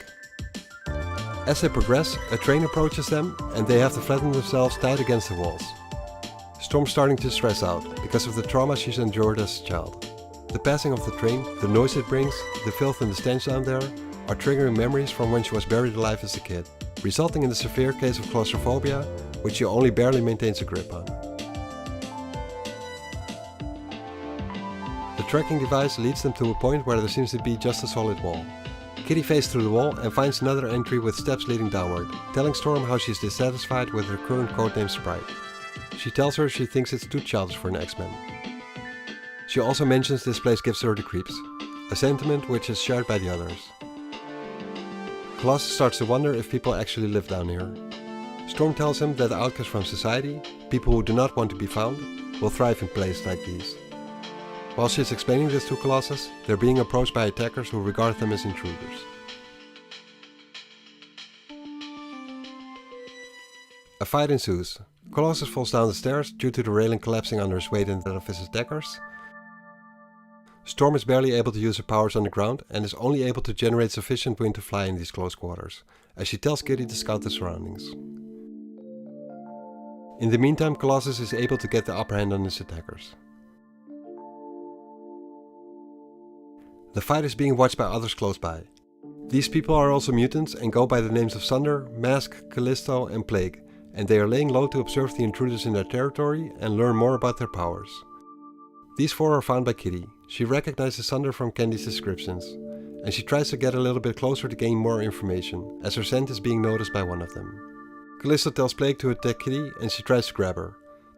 Kitty uses her phasing powers in time, but somehow still notices a tingle when the old lady's hand passes through her. Sunder smashes the wall Kitty had just phased through, but Callisto tells him to just let her go for now, since they can't hold her anyways with powers like these. She adds that if only one molecule of Plague's manifested disease has latched onto Kitty, she's as good as dead. In the meantime, Nightcrawler has managed to deal with the people attacking him, and he offers his assistance to the others. Storm thanks him, but she's been able to use her wind-generating powers to take care of hers, and suddenly, all of the attackers are gone. The attack was broken off, and they fled, taking their unconscious fellows with them. Storm's worried about how this had just been a test to find out about their strength. Colossus wants to look for Kitty, who should have been back by now, but Storm tells him that they can't really go look for her, since they have no tracker and the mini Cerebro is set for Angel and she can't recalibrate it. She suggests to push on in a search for Angel and hope for the best. Colossus tells her that they can't desert Kitty and he asks Storm if she doesn't care. Storm thinks to herself how he could ask her that, since she loves Kitty like she would her own daughter, and if anything would happen to her, she would blame herself. But as the leader of the team, her responsibility is to the whole team, not a single component. Kurt notices a change in Storm's demeanor, and that she hasn't answered Piotr's question. He notices she's acting cold and distant, and tells her that he thinks they're badly outnumbered and could use reinforcements. She asks him how he suggests they contact Xavier, since they're so far underground that they would have to go back up. And if they do that, assuming that's even possible, they have no influence what happens to their friends. Finally, she asks him who they would ask for, since the X-Men are pretty scattered as it is, and they're pretty much on their own. Kitty made her way back to where she had left the team, but they're no longer there. She struggled to get there because she's gotten very sick all of a sudden. She falls headfirst in the sewers, but gets picked up from there by Caliban, someone who has been living underground for a long time and who has had a run-in with the X-Men before. Caliban has been alone for a long time, but he can sense people who are quote-unquote like him. He had tried to abduct Kitty before, sensing she was like him and thinking together they could be happy. In the end, Kitty got rescued and Caliban was offered a safe place despite his looks with people like him. But he decided to go his own way as he had always done. But now, with Kitty arriving here in his home, being sick, Caliban figures that he will take care of her, heal her, love her, and she will love him. Nightcrawler, Colossus and Storm have descended even deeper below the city and are amazed at the well-maintained, ages-old construction work down there. They get blinded by spotlights which are being turned on all of a sudden, and they can hear the voice of a woman who tells them to stand still or get struck down immediately. Nightcrawler whispers to Storm if she has any orders, and she whispers back for them to stay loose and to let her host make the first move. She introduces herself and her fellow X-Men and says that they're looking for a friend. She gets asked in return if she means Angel, and if so, they're in luck, because he's right here. That's when they notice that a railroad car has arrived, which they could not hear or see approach due to the bright light and loud sounds from the booming speakers. And that's when Callisto introduces herself with Angel next to her, almost naked and all tied up. She tells the X-Men that she and her companions call themselves the Morlocks. She also tells them that they had better talk to her in a respectful way, or they will either lose their tongues or their heads. And as for Angel being here, she tells them that every princess needs a prince, and she has chosen the most beautiful man in the world. Colossus asks if she had really done this out of love, and Storm responds by saying that this has not been done out of love, but out of desire, which are two different things. Storm is immediately reminded to when she was a young girl of the age of 12, when she saw a man gaze at her, like an object to be possessed, regardless of her emotions and wishes, like a prize to be obtained. She knows that she would not have been able to resist, but instead would have been used and slain. So she ran away from everything she held dear to stay safe. Callisto tells the X-Men to make themselves comfortable so they can witness the upcoming ceremony. This place is no place for a man to fly, so she's going to make sure that Angel will never be able to fly again. As she's about to cut Angel's feathers, the X-Men know what's about to happen and they attack. Nightcrawler teleports on top of Callisto and tells Storm and Colossus to free Angel from his captivity. Callisto calls her Morlocks to her and tells them to rough them up as much as they would like, but she wants them all alive. They attack Nightcrawler first and dispose of him. Storm tells Colossus to get him to safety, while she will attack and try and distract Callisto's enormous army. She flies up in the air, about to summon winds and lightning bolts, but gets shot down by Callisto with a slingshot. Colossus is being trampled by the rest of the Morlocks army, and since he's pulling his punches as to not cause injury to these people, he gets overwhelmed and succumbs. As Colossus passes out from the pressure, somewhere else, Kitty starts to regain her consciousness. She notices the sensations of her body and it doesn't feel good. She asks where she is, but there's no answer at all. As she tries to get up, she throws up and realizes that she's never felt this sick and weak. She tries to collect her memories of what happened and where she might be, as Caliban enters the room she's in. She recognizes the sound of his voice, but can't recall from where. She yells out for Storm as she passes out. Caliban catches her and concludes that the medicine he has given her are not helping. Blake's attack must have been deadlier than Caliban suspected. Kitty's burning up with fever and he fears she's dying. He cannot allow this, and he will even defy Callisto herself to get Blake to heal her from the disease she's given Kitty. And then, once Kitty finally realizes Caliban is the one that saved her, she will remain with him in his catacombs forever.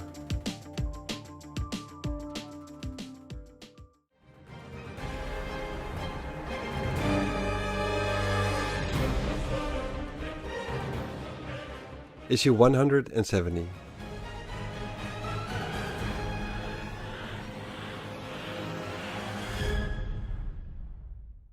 In a cabin, located in Reindeer Falls in Alaska, music is playing and a certain couple is dancing. Madeline Pryor and Scott Summers are on their first date, after weeks of working together at Scott's grandparents' air cargo company. It's quickly becoming a lot more than a simple date, and neither of them is minding it one bit. Even though the music has stopped, they continue to hold each other tightly and dance, until Madeline mentions that they should probably restart the music. They've totally lost track of time, and Scott notices the personnel already having left them behind. He's surprised they hadn't been kicked out. Madeline tells him the owner would never dare doing that, because Madeline had saved his son out of a plane crash last year. She continues by saying they could stay there all year and he wouldn't mention a thing if they did. And she asks Scott if he is tempted. He says he is, and he suddenly realizes how crazy all this is. Madeline notices a change in his behavior and asks him what's going on, as his mind races with thoughts about how bad, but at the same time how good this feels. Madeline asks him to please talk to him, but all he can think about is getting out of there and leave Madeline behind as fast as he can. He looks at her as she's standing in front of the fireplace, as her silhouette surrounded by flames reminds him even more of his dead lover Jean Grey the Phoenix. Madeline, still confused about his change in behavior and asking if it's something she said or did, approaches him and tells him she's never felt like this ever before either. Scott tells her it's not because of anything she's done, but somewhat has to do with her regardless. He tells her that there was once a woman called Jean Grey, and that they were in love and had planned to get married, but that she died before they could. He tells her he thought that he was done with dealing with the loss, putting all the griefs and joys he experienced with her behind him. He takes a picture out of his wallet and shows it to her, while telling her that he realized he wasn't done at all when he met her. Madeline is as confused at seeing her likeness on the picture almost as much as Scott was when he met her. She tells him that she figures this must be like a dream or a nightmare even, and then tells him that this will take her some time to get used to, by herself, as she hands him back the picture. And suddenly, where they were just growing so close moments before, closer than either one of them had expected, there's now a bottomless, unabridgeable abyss between them. Scott, rationally thinking that this is the best way to deal with this, to cause some pain first rather than have a lot of tragedy later on, is lost in thought, feeling that he might have just made a big mistake, that he might be ghost chasing. He should not be throwing his joy with Madeline out of the window like this. He knows for a fact that he won't learn anything by running away. He was so lost in thoughts that he didn't notice Madeline having come back. He asks her if maybe they can talk. She tells him that that's the exact reason she came back, and she apologizes for startling him. He tells her it's fine, and he tells her he likes her. A lot. She then asks if it's because of who she is, or because of the way she looks. Scott says he doesn't know for sure, but that he would like to find out. Madeline understands and asks him if he wants to start another dance, because she just restarted the music. In New York, 1,000 feet below the streets of Manhattan, current and a former member of the X-Men have been taken prisoner by the Morlocks, who have been living in the tunnels here. Outcast from society, not only because of their mutant powers, but also because of their often deformed looks. Their current members, Colossus, Storm, Nightcrawler and Sprite, came down here looking for their former teammate Angel. Angel had been kidnapped by the Morlocks because their leader Callisto wants to marry this beautiful man, and the captured X-Men are being forced to watch the ceremony. Callisto tauntingly asks Angel if he's looking forward to their wedding night as much as she is. This enrages Storm and yells out to Callisto that Angel is not her plaything. She gets pulled back by her hair by Sunder, one of the Morlocks, and at that moment, Colossus and Nightcrawler explode into action. Kurt teleports out of his bindings and Piotr changes into his metal form, becoming bigger and ripping the ropes apart that were binding him.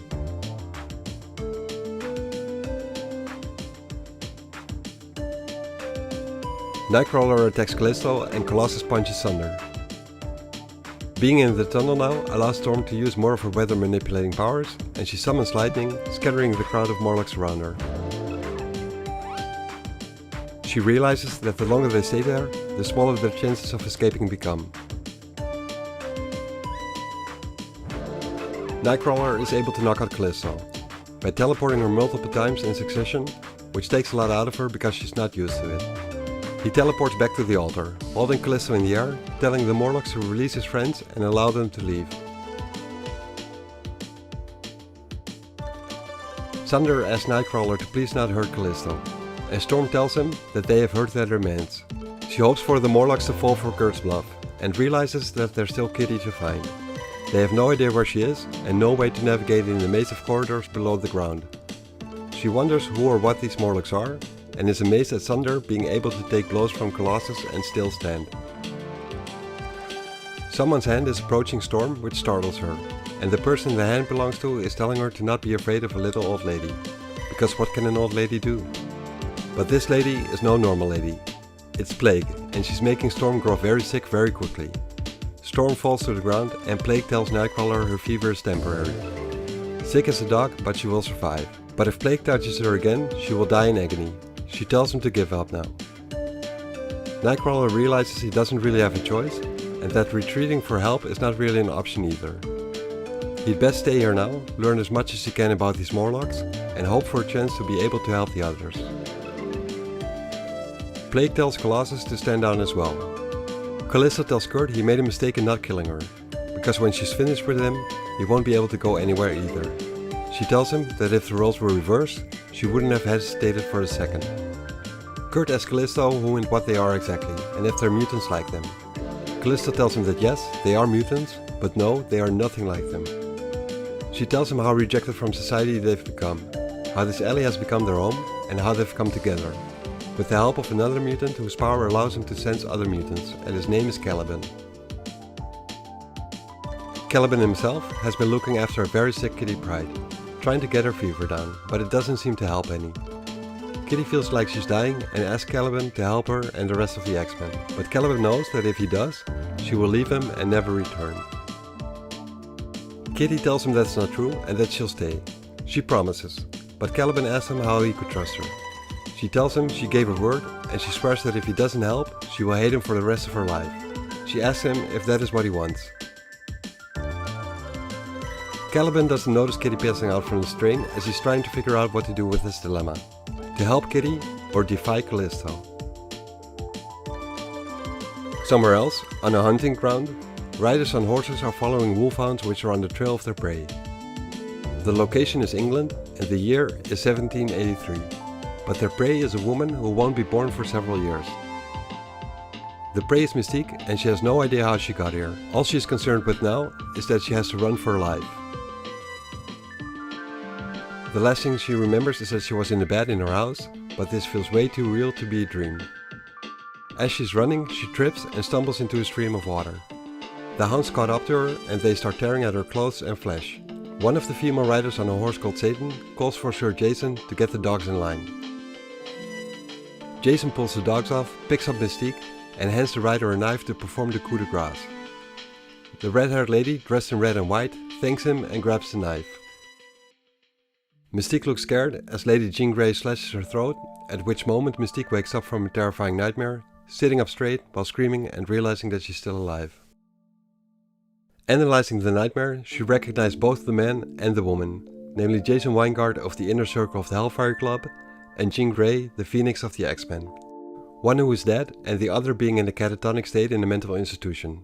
She gets out of bed and notices her ankle, which she had broken in the dream, is sore in reality. She figures that the nightmare was anything but an ordinary dream, and that someone must have been putting it in her mind.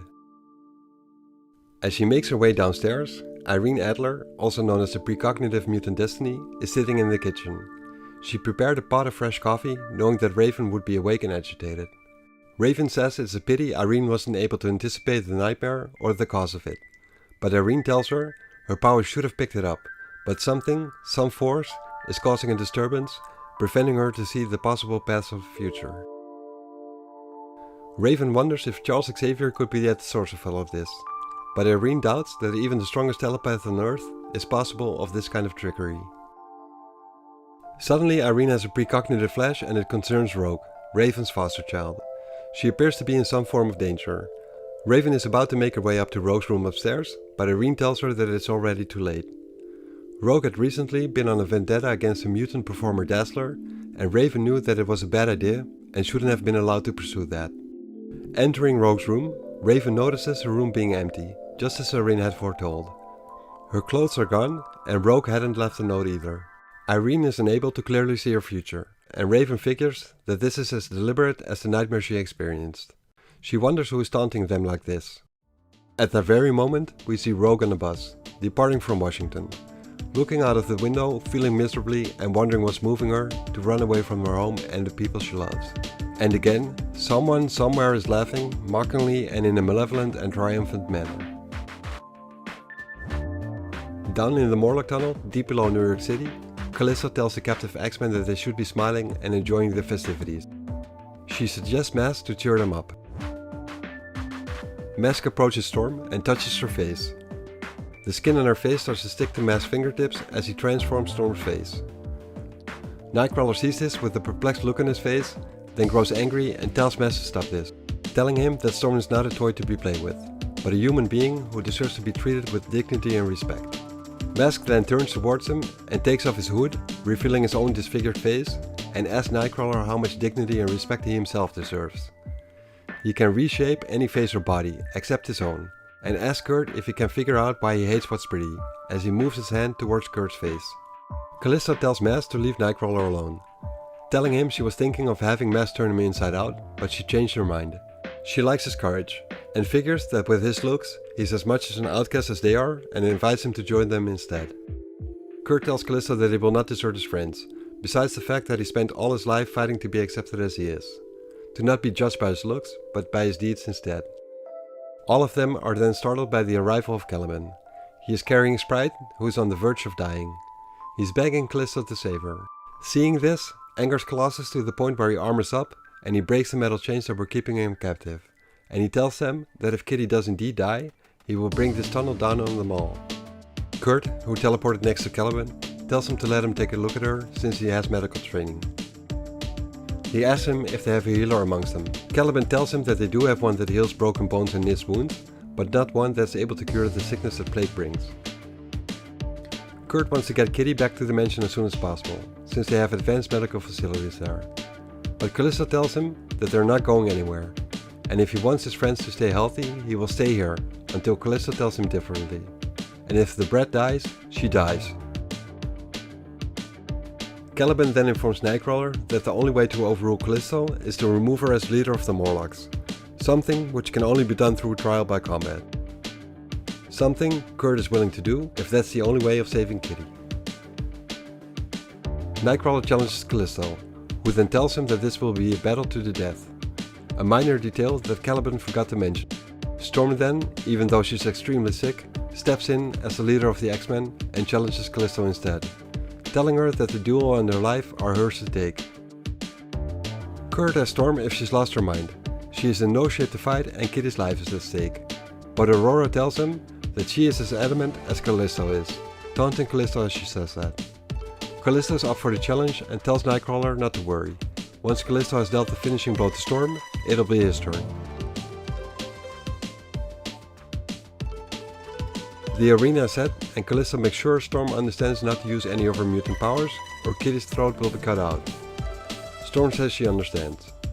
Callisto throws Storm's knife through the air, looping it and twisting it around. But Storm, with a stoic look on her face, angry even, stares straight at her and effortlessly plucks the knife out of the air. This bluff strikes Callisto and Colossus both. But Nightcrawler is recognizing it as bluff, knowing that Storm has vowed to never take a life. And if Callisto realizes this, Storm is done. The duel has started and Callisto is a born huntress, rivaling Wolverine's fighting prowess, and she enjoys fighting. She draws first blood and laughs at Storm's clumsiness. She tells Storm that she's making this way too easy, and Storm responds by saying that she talks too much, as she tricks Callisto by wrapping her cape around Callisto's right arm. She pulls Callisto's arm in hand, holding the knife, up in the air, making them stand closer to one another, as she stabs her right in her heart. Callisto then drops to the ground and Storm walks away from her body. She walks up to the altar and takes Angel down, carrying him in her arms. She tells Colossus to take Kitty and addresses the rest of the Morlocks, telling them that if any of them has an objection, they are welcome to challenge her and risk the same fate as Callisto's. She tells them that she is now their leader and there's no need for them to keep hiding in the tunnel. There is a home and a sanctuary for them at Xavier's. Caliban responds by telling her that he knows her words are true, but they belong down here.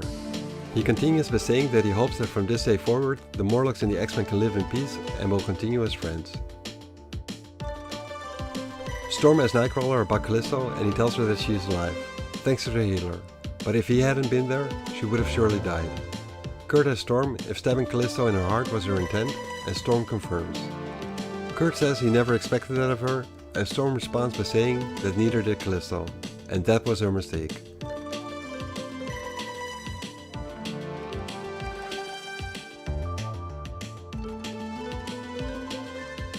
At dawn, in Alaska, Scott and Madeline both wake up on the couch. They've been enjoying each other's presence until deep in the night. Scott says he's hungry and Madeline tells him she will make some breakfast for him. She suggests something which just happens to be Scott's favorite breakfast. He then asks her how she knew and she jokingly tells him that she's a mind reader. She's being blinded by the sun coming up and is about to take Scott's glasses off his face, asking him if he minds her borrowing them. Scott instinctively hits her arm, stands up and yells to her to not touch them. Madeline has no idea what's going on and asks him what that was all about and why he hit her. Scott apologizes, but Madeline says that that's not good enough. She wants a straight answer this time, asking him why she's never seen him without his glasses, whether it's day or nighttime. Scott is having a dilemma, wondering if he could trust her telling her that he's a mutant, figuring that the smart thing to do would probably be to lie to her. After a couple of seconds, he grabs a coin out of his pocket, flicks it in the air, takes off his glasses for a second and punches a hole right through the coin with his eye beam. As he catches the coin, he tells her he's a mutant, telling her the strength of his powers. Madeline says that she's impressed, but he tells her not to be. He then tells her that he can't control his powers, always needs to be on his guard, and needs the glasses to keep the beams in check. She understands the risk and responsibilities involved, and it's a relief for Scott to have found someone who does. She mentions that she is aware of mutants and how they are being seen by the general populace, and asks him why he told her his secret. He tells her he did because she asked, and because he can't, or doesn't want to, lie to her about anything. He tells her he would understand if she wants him to leave now. She then tells him that if that time will ever come, she will let him know, but she wants him to please stay for now. He responds to her by saying it's his pleasure to do so, and she says she's glad to hear that.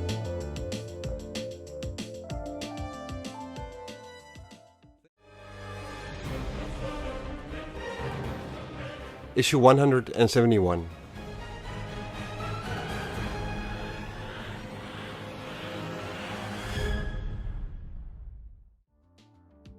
Storm is the new leader of the Morlocks. She's laying down the new rules by which they will have to go by from now on. They can live apart from the rest of humanity below the streets of New York if they want, but they are not to attack them, steal their children or kill them. There's little resistance, but Storm squashes it immediately. She runs into an injured Callisto, who makes a threat towards her, but in reality, Callisto is in no shape to do anything about Storm's current leadership position. Storm grabs her by the throat, reminding her that they have crossed knives before, and then she calls her a little mutant who should not push her luck any further. She picks up Callisto and hands her to Sunder, telling him to put her back into bed and to make sure she stays there this time. Nightcrawler notices Storm's making quite sure that Callisto and her will be enemies forever, whereas the old Storm would have at least tried to bring peace between the two. Storm tells him they were enemies from the moment they met and will remain so until they die. It worries Kurt to see Storm's attitude change before his eyes, and even more so that she herself doesn't seem to mind. In Anchorage, Alaska, Madeline Pryor is asleep, but she's not having a pleasant dream at all. She wakes up screaming from a nightmare, and Scott comes rushing to her aid, asking what's wrong. She tells him to hold her tight, because she needs to feel something real to prove to herself that she's alive. While Scott patiently remains there with her and trying to bring her comfort through her tears, she starts telling him a story. Before she came up north, she was a commercial 747 airline pilot. She tells him about her last flight. A long one, into San Francisco with which she entered a storm. The plane lost an engine and they barely made it home. At touchdown, one of the wings collapsed and the plane crashed, followed by a big explosion. There was a fire all around and many screams. She doesn't remember every detail, nor does she want to, but what she does remember is that everyone died. Everyone but her. She didn't even have a scratch on her. She's plagued by nightmares of the incident which took place on September 1st, 1980. A day she will always remember, and so does Scott, because that is the exact same day that Jean Grey died. In Beverly, Massachusetts, in the suburbs of Boston, Carol Danvers is visiting her parents. Her parents have known about her, having lived a dual life as the superheroine Miss Marvel. What they do not know is what happened to her when she got attacked by Rogue, when she lost part of her memories and all of her powers, and how much that has changed her. Xavier has tried to help Carol in salvaging as many memories as he could, but there are no emotions attached to those memories any longer. Her mom notices how she seems to be acting different lately, but Carol plays it off by saying everything is fine. Being outside and lost in thought, she realizes how awkward all this is. What disturbs her mom and what outrages her. She has lost something important which cannot ever be replaced. She has told her parents she'll be gone for a while and has no idea when she will return. Not telling them exactly why. Not telling them that her life as Carol Danvers is over and her life as binary, with her newly acquired powers, has just begun. At the Xavier School of Gifted Youngsters in New York, Kitty is throwing a fit. Illyana is with her, asking if all this is really necessary. Kitty's turned the room upside down and it's a mess. She's looking for her computer lessons and blaming the X-Babies, which is what she's calling the members of the New Mutants team, for losing or possibly even stealing her floppy disk. She tells Illyana that she's looked everywhere, but Illyana asks her what's underneath her keyboard by her computer. It's the floppy disk she was looking for, right there where she left them. Kitty is embarrassed and says that she's a jerk, and Illyana tells her that she does not disagree. In the danger room below the school, Xavier is exercising his newly cloned body. He is joined by his lover, Empress Lilandra. Xavier is training his body to the max. Somehow, for some reason, he's experiencing psychosomatic pains when trying to use his legs, prohibiting him to use his mental powers in a different manner than blocking out the pain from his own mind. He's taking a break from the exercises because he's getting a headache, the cause of which being him sensing Kitty floors above him throwing a massive tantrum. He tells Lilandra he wished he could eliminate the phantom pains he's experiencing as easily as he does his headache through some meditation. Lilandra tells him he should be able to, being the strongest mutant mind on the planet that he is. Lilandra suggests that they should play doctor, with Charles thinking that she's joking and meaning something else, but she's serious though. She would like to examine him properly, because maybe, just maybe, the issues he's experiencing aren't psychic in nature at all, but are actually physical. In the kitchen part of the mansion, Piotr is struggling with a recipe in a cookbook. Xavier reaches out to him mentally, addressing him as Colossus, telling him they have a visitor at the door. Piotr goes to the front door, realizing there might be some danger behind the door, and armors up. When he opens up the door, he is surprised and aggravated to find out it's Rogue on the doorstep, asking him to please not hit her. She says she doesn't want to fight.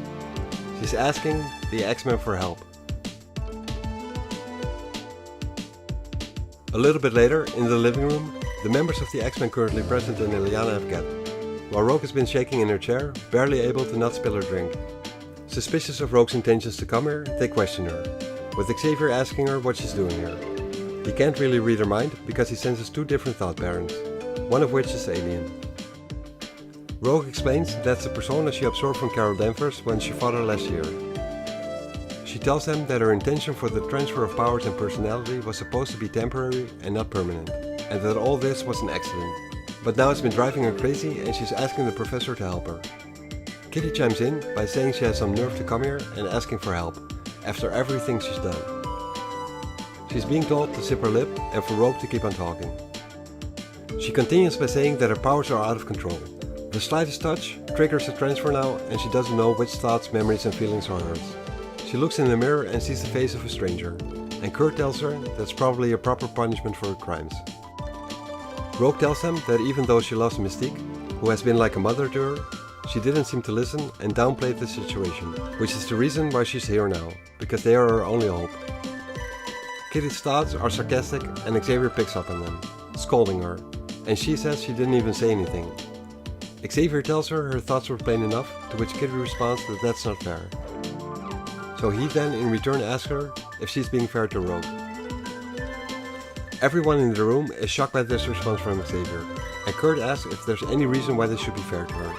He tells them all that he can understand and accept their dislike for this woman, but that he cannot conduct a proper examination on her when there are so many strong negative thoughts towards Rogue this close to him. He tells them all to leave the room until he's done. Storm asks him if this is wise, because she's a very dangerous person. Xavier tells her that Lilandra and him can take care of themselves. Besides, looking at Rogue at this very moment, they hardly have anything to fear from her in her current state. Everyone leaves the room and they talk about the situation outside. They're all confused, if not frustrated, and Kitty says that she wants to hit something. Colossus asks her what else is new. Storm suggests that they enter the danger room and conduct some training exercises to release some tension. Kitty and Illyana are in the control booth, and Illyana asks Kitty if having fits and tantrums are a solution to everything. Kitty says they get the results though, and Illyana says they probably do, if you like having black eyes and a sore throat. At her brother's request, Illyana starts a training sequence which she had programmed for them. The danger room immediately transforms into the throne room of Pelasgo. the Demon Lord of the Dimension of Limbo. Colossus, Storm and Nightcrawler, who are now confronted by Belasco and Sim again, had been right there only months earlier, when they tried to find Illyana, who was abducted by Belasco. Illyana got lost when they all tried to escape, and since time passes differently in Limbo, 7 years have passed between the time she got separated from the X-Men and when Kitty found her again. What happened in those 7 years?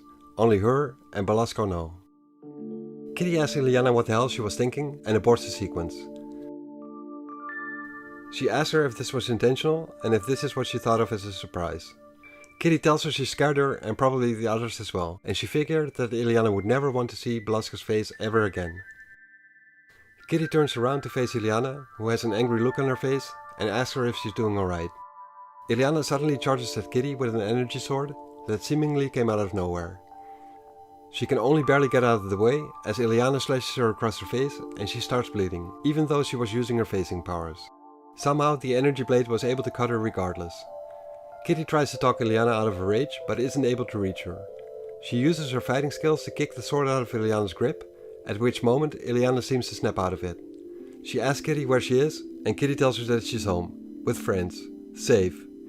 Illyana starts crying, saying she saw Belasco and remembered everything.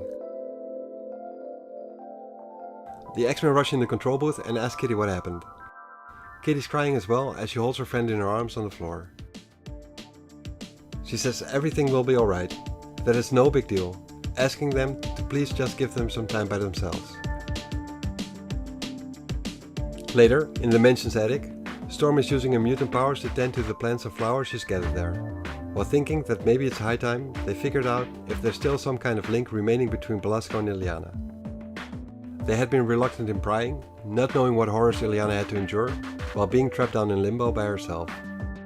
She also wonders about the changes that have been taking place inside herself. Her morals shifting, forced by being a leader of the X-Men, a role she's becoming quite good at.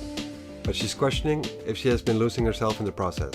She's wondering if maybe she made a wrong decision when Xavier invited her to join the X-Men, telling her that her power should be used for the benefit of all humanity. While lost in thought and confusion, her weather manipulating powers, which often reflect her mood, got out of hand and destroyed a part of the plants in the attic. She regains control, but can't come to terms with the destruction she's caused. At that moment, Xavier mentally calls her and tells her his examination of Rogue is finished. He tells her to please report to his study. She frustratingly throws a dagger at his projection, and shouts out that it's his fault she became an X-Men, and that decision is destroying her. Xavier picked up on Storm's frustration and tells Lilandra about it. She asks him if he has probed deeper to find out why, but he tells her it will have to come later. He wants to deal with the issue of Rogue first, and he figures Storm will tell him all about it if it's a serious problem. Once all the X-Men have gathered in Xavier's study, he informs them about his findings. He believes Rogue's request for help is genuine and has therefore decided to admit her to the school, but on top of that, he's making her a probationary member of the X-Men team as well. Storm objects immediately and Xavier confronts her, asking her what the problem is. Storm says that she's the leader of the X-Men and feels she's entitled to have a say in the matter. She tells Xavier he knows all about Rogue's history, and she asks him how they're supposed to fight alongside a former enemy, whom they do not and dare not trust, someone who might betray them at any given time, while she's pointing at Rogue. At that very moment, Binary is arriving at the mansion, not knowing what has been going on for the past couple of hours.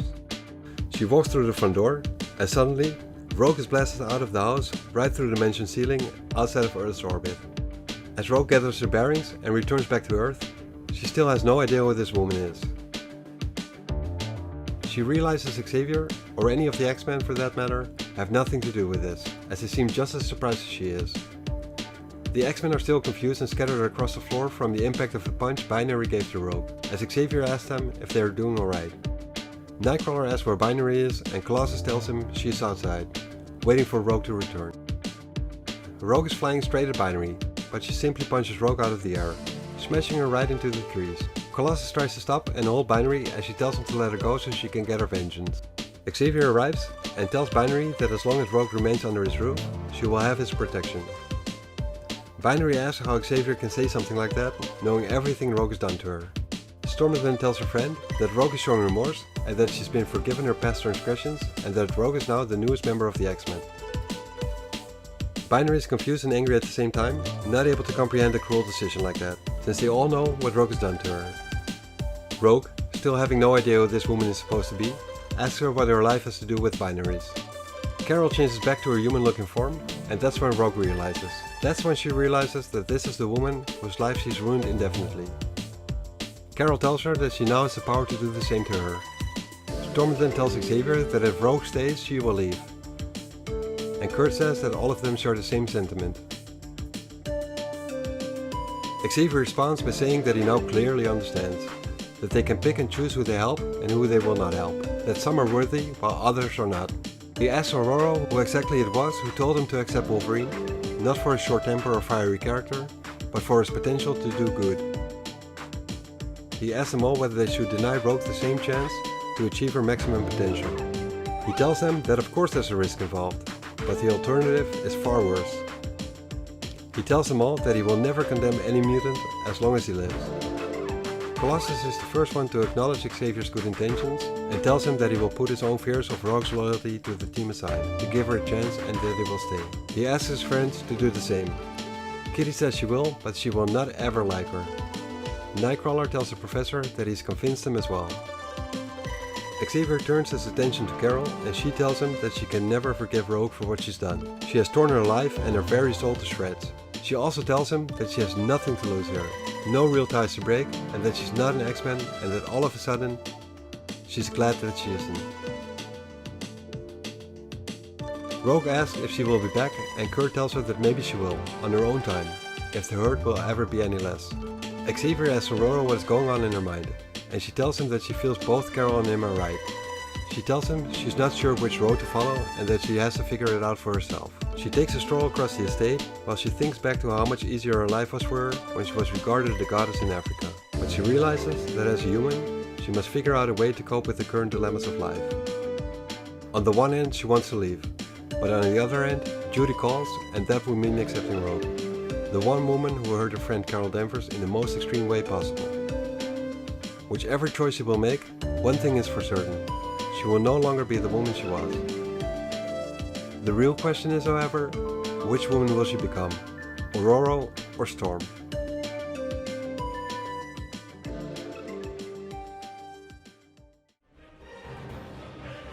Issue 172.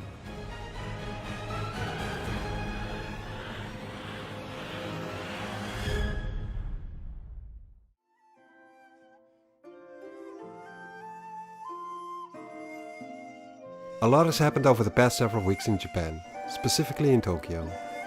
More specifically so, in Japan's criminal underworld. After the death of Lord Shingen Yoshida by the hands of Wolverine, his empire now belongs to his firstborn, his daughter Mariko, who, in 5 days from now, will be marrying Logan, the X-Man known as Wolverine. To celebrate this joyous occasion, Logan has invited his fellow teammates of the X-Men over to Japan to witness him tying the knot to his longtime lover Mariko. A reunion all of them have been looking forward to. They made the trip in a private Boeing 747, often used by the Emperor himself, courtesy of Mariko. This in itself is a testament of the influence of the Yoshida clan in Japan. When they enter Mariko's apartment, everyone is happy to see each other again, and Kurt asks Logan how he's been. Logan tells him he's doing alright now, but there were rough times. Kurt jokingly tells Logan that he almost seems civilized in the traditional Japanese clothing Logan is wearing. When Logan asks what that thing around Kitty's neck is, Kurt tells him it's her pet dragon, but Kitty corrects him, saying it's not her pet, but her friend. Lockheed the dragon snarls at Logan as he stares at him, saying it's a feisty little critter that reminds him of himself. Mariko tells Logan that there's one more X-Men at the entrance, and asks him if he won't invite her in. Logan already knows who it is, because he, with his heightened senses, already recognized her. Logan tells Mariko that if it was up to him, he would rather cut her heart out. It's Rogue, and they had been in a fight a couple of weeks ago at the Pentagon. But before that she had almost killed a good friend of Logan's. She had attacked Carol Danvers weeks before that and in the process stole her powers. And Carol lost a big part of her memories and personality in the meantime. Something Wolverine will never forgive her. He will never forget what Rogue has done to his friend. Storm tells Logan that she is no longer their enemy and that the professor had accepted her as an X-Men. Logan asks if she agreed to that, and Aurora tells her that they all did. Something which shouldn't surprise Logan, since the professor took him in as well, when he was a lot more feral and a loose cannon himself. Mariko tells him that he thinks too little of himself and that he shouldn't judge his comrades so harshly. Regardless of what had happened in the past, Rogue is their guest now and will be treated accordingly, Mariko says. Rogue thanks her for her courtesy. Logan tells his fellow teammates to make themselves comfortable as we see someone standing outside, spying on them. It's a Silver Samurai who is listening in on them, thanks to audio box which he had planted in the apartment. He figures the X-Men are off guard at the moment and plans to strike tonight, as they should be easy praise. What he doesn't realize is that someone is spying on him as well, namely Yukio, a woman who also fancies Wolverine and is jealous of Mariko in a way. She thinks Wolverine should have noticed the samurai spying on them himself if he hadn't been so infatuated with Mariko, who she regards as a bloodless porcelain doll. Either way, Wolverine has nothing to fear, as long as Yukio is around. She attacks the samurai, whom she could have killed, she thinks, but she prefers him alive for questioning. As she kicks him from behind, the attack makes a loud sound, which is picked up by Wolverine's extraordinary hearing. He tells Kurt, who didn't hear anything himself, to teleport him to the rooftop of the building next door. Kurt asks him if he's sure about this, and Logan tells him to trust him on this. The samurai tells Yukio that attacking him is equal to death, since his armor is strong enough to absorb her strongest blows, as he swings his energy sword at her. Nightcrawler and Wolverine have materialized on the rooftop, and Wolverine tells Nightcrawler to teleport Yukio away from here as he starts to attack the Silver Samurai. He greets Yukio and he asks for an explanation, and she tells him to ask the samurai instead. But the samurai tells him he will get no answers from him as he teleports out of there, leaving Wolverine with no leverage, and he falls from the rooftop. But he does not fall far, since Nightcrawler manages to intercept him and teleport him back up on the rooftop. Yukio left the scene in the meantime, and Nightcrawler asks Wolverine if they should pursue. But he says to let her go, as he tells Nightcrawler who she is. Nightcrawler notices how Wolverine seems to know her very well, and Wolverine tells him they were friends of sorts. Even though Wolverine and Nightcrawler don't follow Yukio, Storm had been, and as Yukio slips during one of her jumps, Storm saves her from the fall. Storm tells her to not be afraid, but Yukio already knows that she's one of Wolverine's friends. She tells Storm that she was too, and a lot more than that once. Storm is surprised at Yukio's outlook on life, namely celebrating the experience of almost dying just now. Storm asks her if death doesn't frighten her, and Yukio tells her death is inevitable, so why worry about it? She greets Aurora as she continues making her way through the city. Storm thinks the woman is mad. Later that night, Storm tells the rest she recognized the Silver Samurai, Keniucho Harada.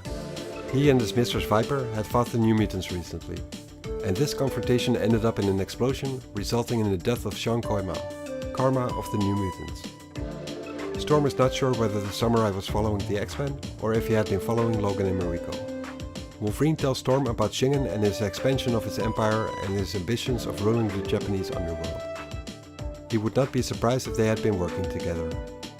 Colossus asks if Shingen can be stopped, but Wolverine tells him he already has been stopped. By him.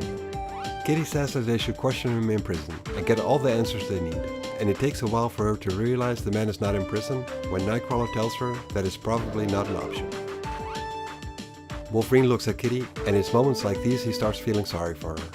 He knows she cares for him, but every now and then she's reminded of the fact that her and Logan are from two different worlds entirely, and his isn't very nice, far from it. Mariko is about to embark on a mission for herself. She has been summoned by Harada, the samurai, but has kept this a secret from Wolverine and his friends. This is an ordeal she must face alone. Even though Wolverine saved Mariko from her evil father and her abusive husband, the responsibilities of the family clan now fall on her shoulders. She tells her servant not to tell anyone where she's going. The maid tells Logan that Mariko's gone to bed, and he wishes he could join her, but he can't. Him and the X-Men have too much to catch up on. He sends the maid to the kitchen to grab some more food, but she never arrives there, as she gets knocked out cold by an intruder, by the name of Viper. She now makes her way to the kitchen, as she thinks about how her companion the Silver Samurai will make sure that Mariko will no longer be the leader of the clan before the night is over. Either that, or she will lose her head instead, and Viper will make sure the X-Men will be in no condition to save her or to avenge her. The X-Men get served by another maid that Logan doesn't recognize, but that's no surprise since he still has to meet most of the people in the service of Yoshida family. He notices lightning and thundering sounds and wonders if it's Aurora's doing, since the weather often reflects her mood. He's noticed the recent change in Aurora's behavior and demeanor, as he walks up to her and hands her some tea. The maid asks if there's anything else she can do for Logan, but he relieves the maid of her duty and tells her he will call her if he needs anything. The maid walks off as Aurora and Logan start to chat, talking about how they have both changed. Wolverine tells her how he got confronted with himself and how he's still confused and surprised as to where he finds himself now. So Storm asks him what it all matters if Mariko accepts him the way he is. She asks him if there's something else bothering him. He tells her that the Yoshida family clan is heavily intertwined with criminal affairs, thanks to Shingen. A lot more than Mariko suspects. He had asked Mariko the liberty to deal with the criminal involvements of the clan, but she told him no. She wants to deal with them herself. And that's what troubles Logan, because he is scared it will corrupt her. He has seen it happen before and he feels helpless, because he's not used to these kinds of politics and he doesn't know how to handle things like this. Storm then tells him that he's probably underestimating Mariko, and he tells her that he hopes so. Suddenly he notices that the tea they are drinking has a slight aftertaste, and then it hits him. He urgently tells Storm not to drink the tea, as she was just about to tell Logan about her own conflicts. The tea apparently has some kind of poison in it, and as Logan grabs Storm's arm to make sure she drops the tea, she takes a look around the apartment, only to see all of the X-Men having passed out. Outside the apartment, Mariko steps in a car, and hands an address to the driver and tells the driver to get her to the warehouse by the waterfront and to wait for her there. The driver says she will, but it appears to be Yukio dressed up in a chauffeur's outfit. We then switch over to Anchorage, Alaska, to the headquarters of North Star Airlines, where Scott Summers, or Cyclops of the X-Men, is in one of the offices long after working hours. He is not alone, because his younger brother Alex is there as well. Scott asks Alex what he's doing here, but Alex, who himself is an X-Men under the codename of Havoc, returns the question to Scott. Scott has been reading some files, which he took from the company's records out of a cabinet labeled H through P, as Alex finds out. He pressingly tells Scott to give it a rest. Although Madeline bears an uncanny resemblance to Jean Grey, that's all there is. Just a resemblance. Jean is dead. Scott tells him he would like to believe that, but weird things keep happening. Like how they have been experiencing this exceptional bond from the moment they've met. Like they've known each other for years. And how she seems to know what Scott likes the most, like she can read his mind. Alex tells him that he thinks he's overreacting way too much. But that's when Scott asks him what about the plane crash. Alex asks Scott why he's deliberately trying to destroy the beautiful thing they have. And Scott tells him he has to know the truth. He then hands Alex the documents regarding the plane crash, and he tells him that not only did the plane crash happen on the same day Jean died, but at the exact same moment. And now Alex finally seems to understand Scott's reservations. Back in Tokyo, Mariko arrives at the warehouse, where the Silver Samurai and Viper are expecting her. They also have invited Nabatone Yakuse, the Oyabuno leader of the Yakuza clan, to arbitrate in the conflict the samurai has with Mariko. Mariko informs them all that she is familiar with Yakuse and his position, but also tells them that she is only here out of the little respect she has for her half-brother Harada. She also lets them know that she will remain the ruler of the Yoshida clan until she dies, to which the samurai responds that that can be arranged. Yakuse orders silence, and tells Mariko her words are not helpful, but Mariko tells him that they are not meant to be that. She says that she only acknowledges the Emperor as an authority and nothing else. Yakuse's position as the Oyabun of the Yakuza means nothing to her. The Silver Samurai claims that as Shingen's only son, he should have inherited the right to rule the clan, just as Shingen had promised him. But Mariko says that he is a criminal, just like her father was. She says that they both have dishonored the name of the clan, and had thus forfeited the rights to claim the clan to begin with. The Silver Samurai loses his temper and draws his blade, to which Mariko asks the Oyabun if this is how he keeps his word, since she had been guaranteed safety. He tells her that he indeed promised Lady Mariko safety, but that the woman in front of him right now is not Mariko. The Silver Samurai and Viper are shocked to hear this, at which moment Yukio reveals herself to be the woman posing as Mariko, and she attacks, telling the Silver Samurai they have unfinished business. Viper says she had followed the limousine from the apartment to right here, and it hadn't stopped once, so Mariko must still be close by. The samurai tells Viper to go after Mariko while he will deal with Yukio. They engage in battle and the samurai is able to strike Yukio, asking her if his speed surprises her. She tells him she's not impressed by his speed, nor his agility, even though she thinks to herself she needs to be careful because he's coming close to cutting her with his energy blade. Outside, Viper materializes next to the car, using the same teleportation device the samurai had been using earlier when Wolverine attacked him.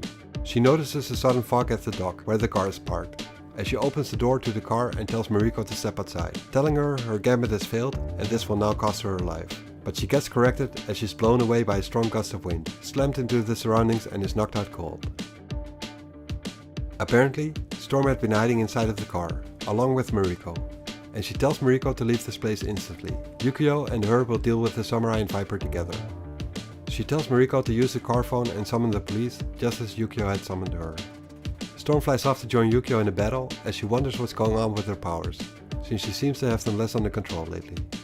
She finds Yukio fighting the Silver Samurai, enjoying the dangers that come along with it, and realizes that Yukio really is insane. Storm realizes that she's no match for the Silver Samurai physically, so she tries to use her powers by summoning a lightning attack. But she finds out that she's lost control and attacks him with way too much power. Yukio and Yokuse witness Storm trying to pull the lightning back into herself, with the lightning bolts flying all over the place. Yukio notices some of them hitting explosive material stocked up in the warehouse, as she hears Storm screaming out, and wonders what's happening to her, since all of this was not part of the plan at all. Yokuse seems to be enjoying the way this is all playing out. Yukio runs towards Storm, risking her own life to try and save her, by jumping at her and using Mariko's kimono she had been wearing as a form of insulation as to not get incinerated herself when she touches Aurora. She jumps at her and catches her mid-air, moving them towards and through the window, so they end up over the water outside, right before the whole building explodes. They hit the water and it cools Storm down, and she starts looking for the woman who saved her. The whole building is on fire, with a massive display of fireworks looking like a bird of fire. Seeing this bird of fire shocks Storm, and Yukio, who has brought herself to safety on the docks, asks if this was Storm's doing. Aurora herself thought she was hallucinating at first, that what she saw could not really be there. But since Yukio is asking if she was responsible for the fiery bird, she figures it must have been really there, making her wonder if the phoenix has truly risen from the dead. Storm asks Yukio if this was again simply a good time for her, and Yukio tells her it was the best. Aurora tells her she envies her madness, because ever since her powers manifested, she had always had to have been in control of everything she did. She had always had to keep herself and the people around her safe from her immense elemental powers, something which she had been losing control over lately. Yukio asks her if that is what happened in the warehouse, and if that's why she had lost control, resulting in the big explosion and the image that accompanied that, and Storm tells her that she hopes that is what had happened, as she looks back at the fiery record she had left behind. From that mess emerges a figure. The Silver Samurai miraculously survived the blast, and he wonders what had happened to Viper and Yokuse. He sees no sign of the old man, but Viper is crawling back on the docks as he swears he will get his revenge on the two women who foiled his plan, right after he has dealt with his half-sister. Storm then hears laughter, or so she thinks, and wonders if she's slowly going insane. She asks Yukio where they're going as they're being watched by Yokuse. She wants to tell the others of what had happened and what they saw, but Yukio tells her that will have to come later, since she's in no shape to travel or fight. They will have to find a place where they can rest at first. In a nearby hospital, Wolverine is recovering from the same poison that knocked out the rest of his fellow X-Men. His healing factor managed to fight off the poison before it had done too much damage. According to the doctors, his friends are in critical shape, not even sure if they will make it through the night. Thanks to Mariko's connections, his friends are in a secluded intensive care unit, guarded by Japanese Secret Service agents. He tells Mariko he'll be going after the Silver Samurai himself, but she doesn't want him to. She thinks that it's suicidal to go after him in his current state and alone. But Logan tells her nothing is going to stop him, and the Silver Samurai will probably try again. Rogue says that she will join him, but Wolverine tells her he does not want her to come along. Rogue tells her she's now an X-Men as well. Professor Xavier said so, but Logan tells her to go work with him then. He doesn't trust her at all. He's not teaming up with her. She says she needs a chance to prove herself. How will she ever be able to if he doesn't give her a chance? He asks her what about the poison then, and she tells him it wasn't as effective for her. Probably because of the half-alien powers she got when she absorbed Carol Danvers' powers. And that considering the state they're both in and what's at stake, he will need all the help he can get. Her help. Wolverine reluctantly agrees, but he tells her she will have to follow his lead step by step, and stay out of his way entirely as he exacts his revenge.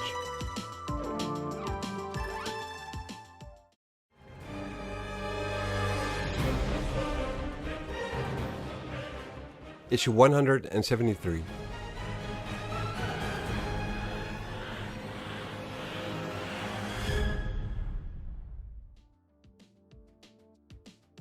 Things are getting rowdy in the Ginza district of Tokyo. Otherwise a recommended place to go to when visiting Japan, but not tonight. Wolverine's on the hunt and he's accompanied by Rogue. They've been trying to find the Oyabun of the Yakuza, the boss of the clan, but no one seems to be willing to talk. It's getting on Logan's nerves and it's showing, as he gets less patient by the minute. Rogue's telling the guy, who Wolverine is interrogating, he'd better spill his beans now. But the guy says he doesn't want to break his oath of silence or fear of losing his life. To which Wolverine responds, he will now have a problem, since Wolverine is a killer himself and has no pity for criminals. Rogue seems to be enjoying the situation of her being Wolverine's sidekick, in more ways than one. She doesn't notice another guy attacking her with a sai, but it doesn't really matter. The sai never pierces Rogue's skin. As a matter of fact, the metal bends around her body. With the power she has got, her skin is near impenetrable, and she easily picks up the attacker and slams him hard on the floor. Logan tells the other guy that he wants Nabatone Yakuza, but he tells Logan that he will never reach him, since he's being too well guarded by the finest martial artists in Japan. Wolverine tells the criminal that will be his own problem, and that the guy's problem is a lot more immediate, as he points his adamantium claws at his face. The guy talks, figuring he will survive in the end. Either Wolverine kills the Yakuza boss, or it will be the other way around. Wolverine throws the guy to the side, and he runs away fast. Rogue then asks Wolverine what their next move will be, and he tells her Yakuza will lead them to Viper and the Silver Samurai. And when Rogue asks him what will happen then, he tells her that things will get nasty, as he lights up his cigar.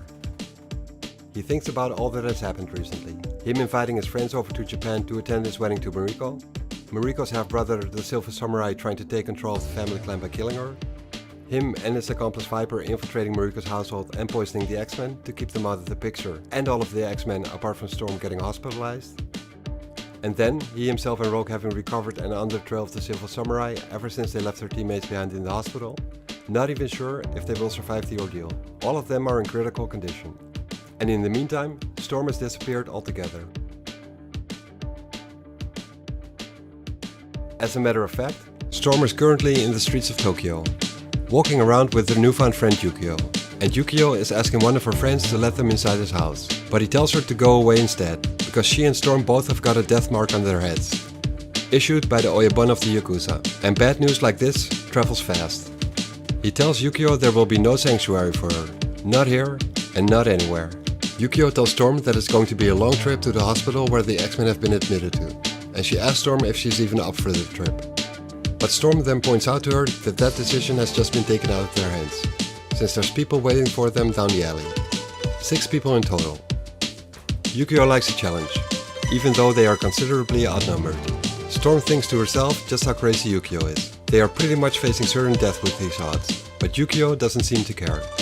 She remains as lighthearted as ever, regardless of them being cornered in the alley, unarmed and wounded.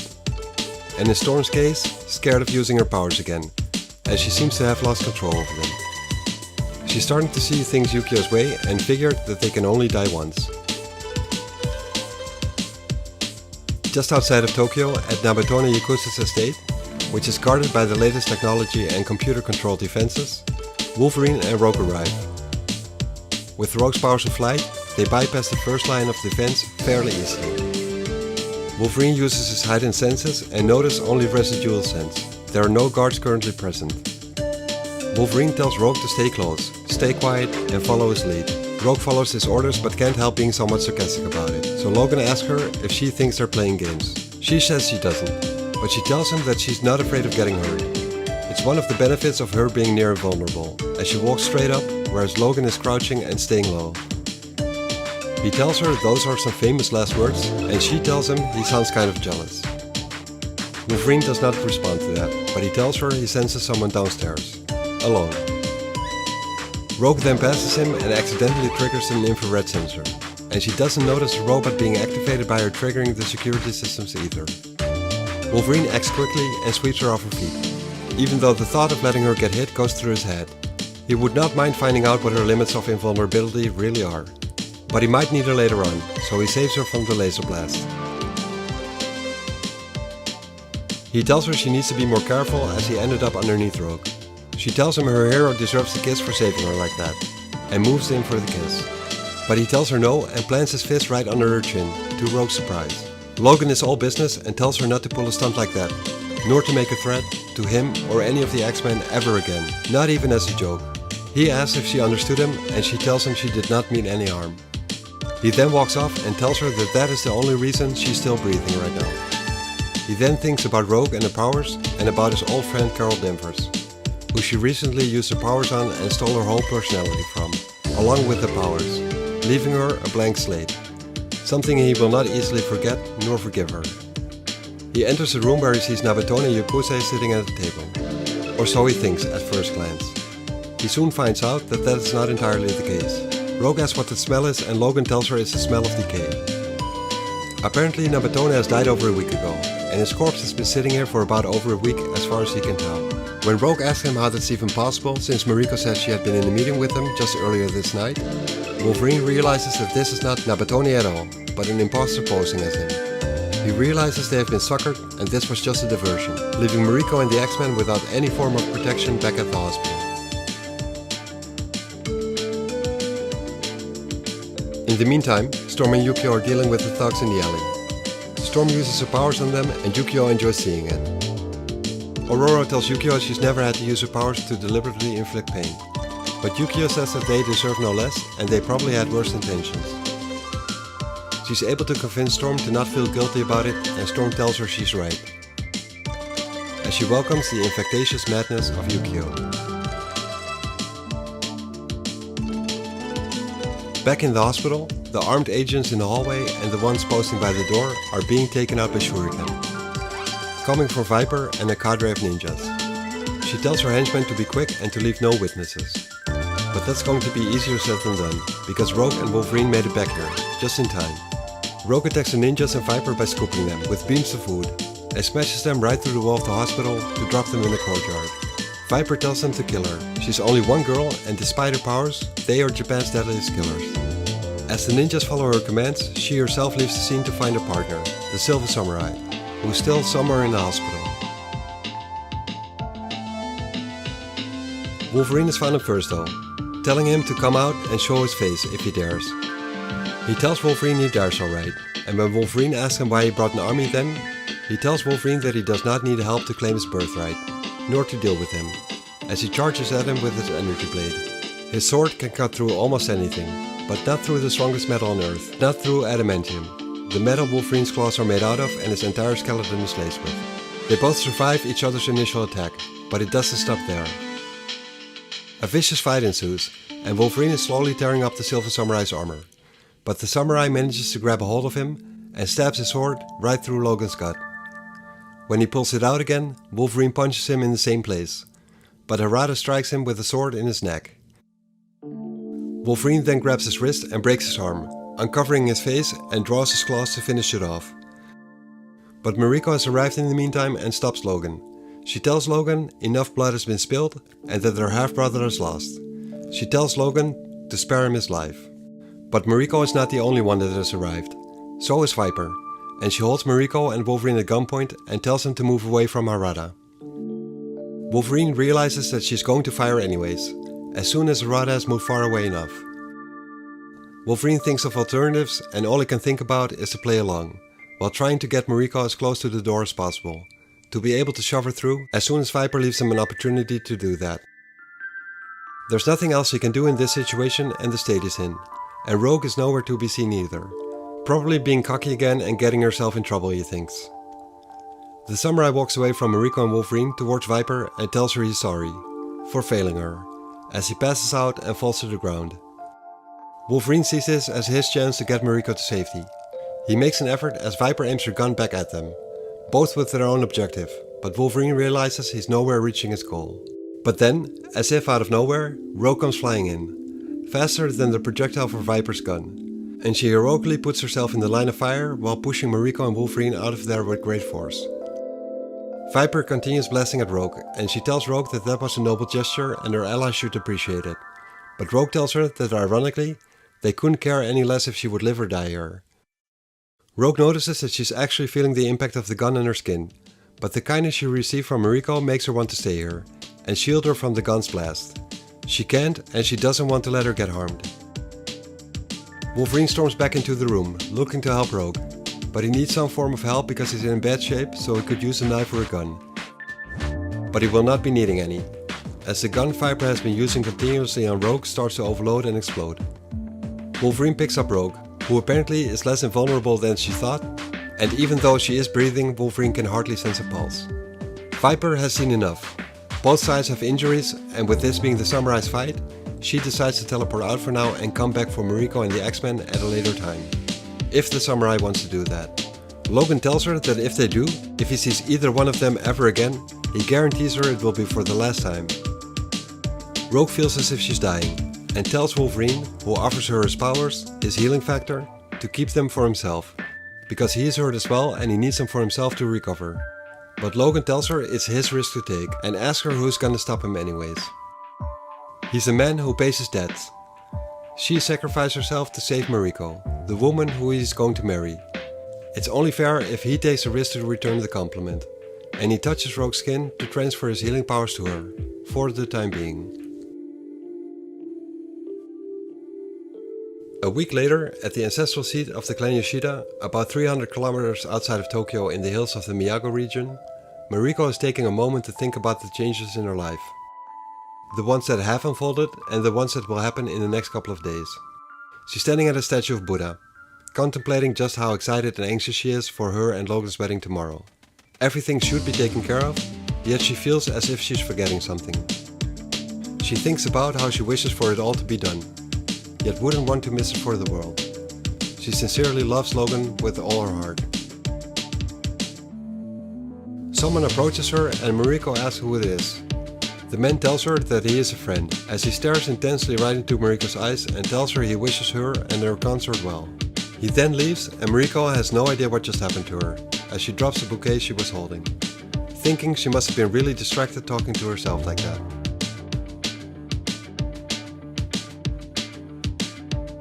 The next day, Logan is wary of the tensions in the air, which is logical because today should be the happiest day of his life. Yet there's something going on which he just can't grasp.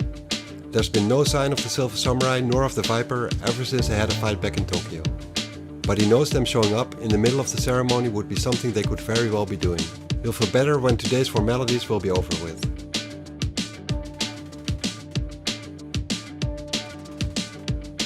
Slowly, more and more guests arrive. On top of the already present members of the X-Men team, Professor Xavier and Empress Lilandra. The new arrivals are the X-Men's former leader Cyclops, his father Corsair, his brother Havoc, and Polaris, Havoc's girlfriend. And Cyclops himself brought along and introduced to the rest of them his very special friend of his own, Madeline Pryor.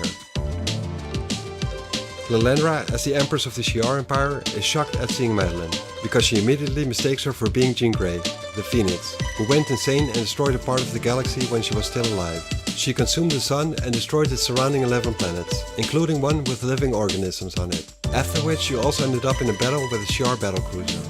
As Lilandra pulls out her lightsaber and charges at her, asking the rest if they are blind and can't see that the Phoenix is reborn, Professor Xavier tells Colossus to grab her fast, so he can try and convince and calm Lilandra down, telling her that the Phoenix is truly dead, and that this woman only resembles Jean. Nothing more. Lilandra apologizes and asks for forgiveness. She acted out of instinct when seeing her and immediately remembered what the Phoenix had done. Scott says that he understands, with Madeline standing quite shocked behind him. But he thinks to himself he wishes he could be as sure as the professor is of the fact that Madeline is not a reincarnated Jean. Things settle down a bit as Storm arrives to join the party, but Aurora has changed. She's sporting a whole new look. No longer does she look like the dignified African goddess as she did before, but she's wearing leather street clothes and a mohawk. Kitty is extremely shocked by this change. She doesn't like it at all and gets quite emotional over it. As Aurora apologizes for being late, Kitty asks her what she's done, and when Aurora asks her if she likes the new look, Kitty runs away and starts crying, asking how she could have done this. Scott tells Storm that this is quite a change and asks her what made her do this. She tells him she has her reasons, and as she turns towards him, wanting to ask him if she's not allowed, she sees Madeline for the first time. Storm and Jean were very close, so it makes sense for her to be shocked as well. She instantly apologizes for her reaction, and Scott says it's probably his fault. He should have realized what kind of effect it would have on everyone to see Madeline without some kind of warning beforehand. Madeline herself tells Aurora to not feel bad about it, and that she's actually starting to get used to being stared at by everyone. A little bit later, when everyone's getting seated, Landra and Charles are talking about how lovely Scott and Madeline look together, and they wonder about Storm's change in appearance, especially Charles, who figures there might just be more to it than just a superficial change.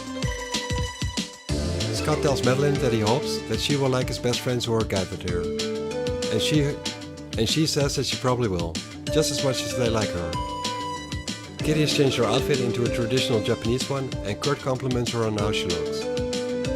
She's taken part in the ceremony which is about to take place, wearing a wig, and she's about to play the role of Mariko in the ceremony. She asks Madeline if she would be so kind to keep an eye on Lockheed for her while she's busy, telling her it shouldn't be any bother since Lockheed is taking a nap.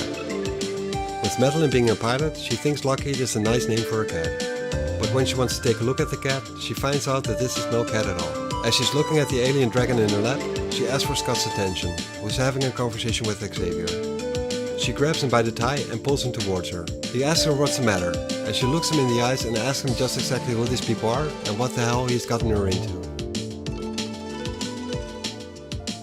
The wedding ceremony starts. The Japanese traditions are being upheld, but Logan couldn't care less about it. He knows it's important to Mariko, but to him, it's all just decoration. Their love is what counts. A ceremony like this, or a slip of official paper, won't keep them together if they don't work out in the end anyways. Logan does not fall in love easily, but what he feels for Mariko is special. He looks at her as she takes the walk down the aisle. All dressed up in ceremonial clothing, Mariko and her beauty take Logan's breath away. Continuing the traditions, he joins behind her for the rest of the walk towards the altar. And then, Mariko waves her arm and shouts in Japanese to stop the ceremony, telling the guests that there will be no wedding today. Logan can only ask her why, and she looks at him with a stale face and tells him that he is not worthy, calling him a gaijin as well. She walks off, past Logan and outside of the room. Everyone is shocked, apart from one guy. The same guy who approached her last night, and Logan cannot do anything but shed a tear.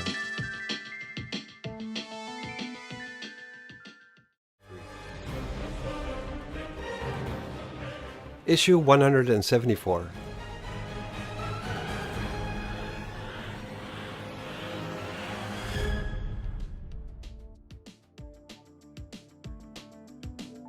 The vastness of space. They say it's an overwhelming experience to behold. Being able to see an Earthrise with your own eyes for the first time in your life is something Madeline Pryor is now experiencing. She's joined Scott Summers, also known as Cyclops, the former leader of the X-Men aboard the Starjammer, a spacecraft belonging to his father Corsair and his band of intergalactic outlaws, also known as the Starjammers. Scott and Madeline have become romantically involved over the past couple of weeks. Scott, though hesitant at first, has given in to his feelings and decided to not hold back, regardless of Madeline's looks, who looks just like his deceased lover Jean Grey. While they are kissing, they get interrupted by Scott's father and Momsel Hepzibah, who are also a couple. They're making fun of the whole situation, and Madeline tells them that even as a pilot, fantasizing about flying through space, she never imagined she would actually experience it. Scott ends up talking to Hepzibah about their partners, as Corsair takes Madeline on a tour through the ship. Hepzibah noticed some hesitation in Scott's voice and asked him if he would die for her, just like his father had for Hepzibah. Scott's confused about this, since Corsair is still alive and well, but Hepzibah tells him that his father came close to dying when he saved her a long time ago. After a short walk, Corsair introduces Scott, and Madeline specifically, to the members of his band of outlawed space pirates. He tells them both that they have a new member, namely Binary. Scott starts talking to Carol about her confrontation on Earth with the X-Men and their newest member Rogue, and about her joining the Starjammers in their spacefaring adventures. She tells him that there's no place left for her on Earth, since there's no one there that she truly cares for, having lost all her emotional bonds to the people of her past due to Rogue's attack on her. She says she was reborn as Binary in space, and that's where her new home will be.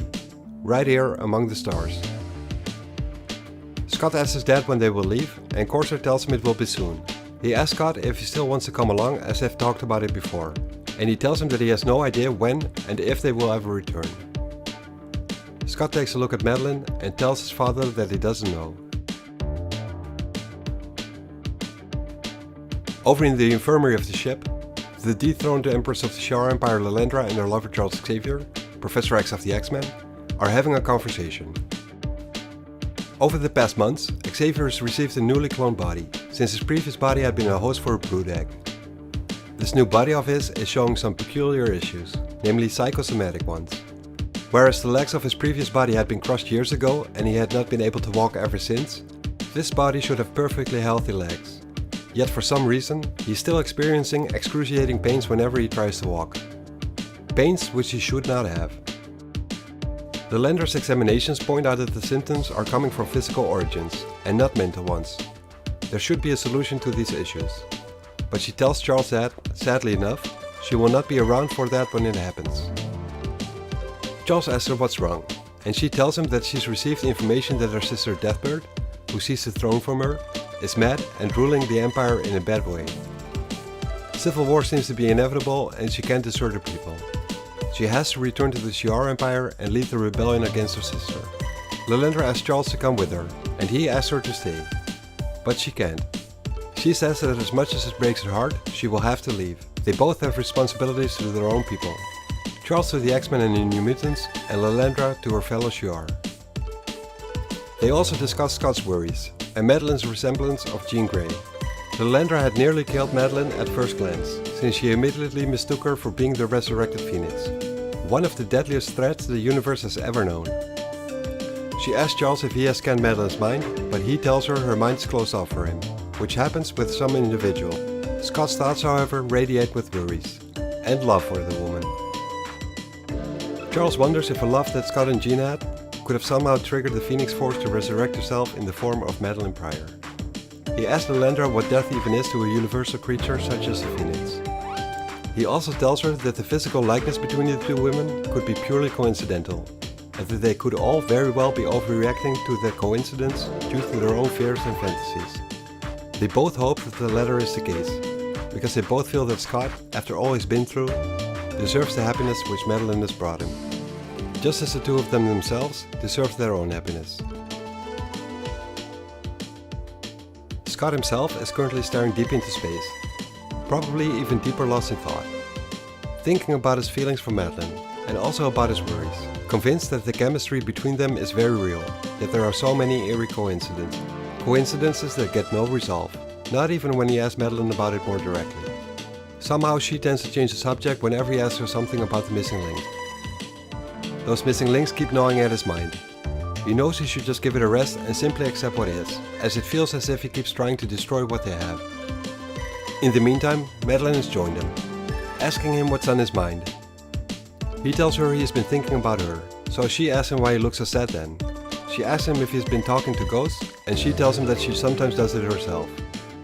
She can't really help herself when doing so. It's because of the guilt she feels towards the casualties of the plane crash she walked away from as a sole survivor. Even though it wasn't her fault, she can't help but blame herself. She tries to explain and apologize to the people that died back then. She can't forget what happened, but she knows she also can't let it control and ruin her life. And the same goes for Scott and the ghost of Jean, that's been keeping his mind occupied. She somewhat jokingly tells Scott it's not really a fair romantic rivalry, and Scott tells her it's not even a rivalry at all. Madeline then tells Scott to not hold back on his decision to join his father Corsair on his space travels on her account, and Scott then asks her to come with them. We then return to northern Japan, to the ancestral seat of the Yoshida clan. There's an explosion at the gate and Wolverine comes barging through, holding the honor sword of the clan. Yelling out for Mariko, he gets told by the guards to leave because he's not welcome here, or he will suffer the consequences. Wolverine is headstrong and tells the guards to make him leave.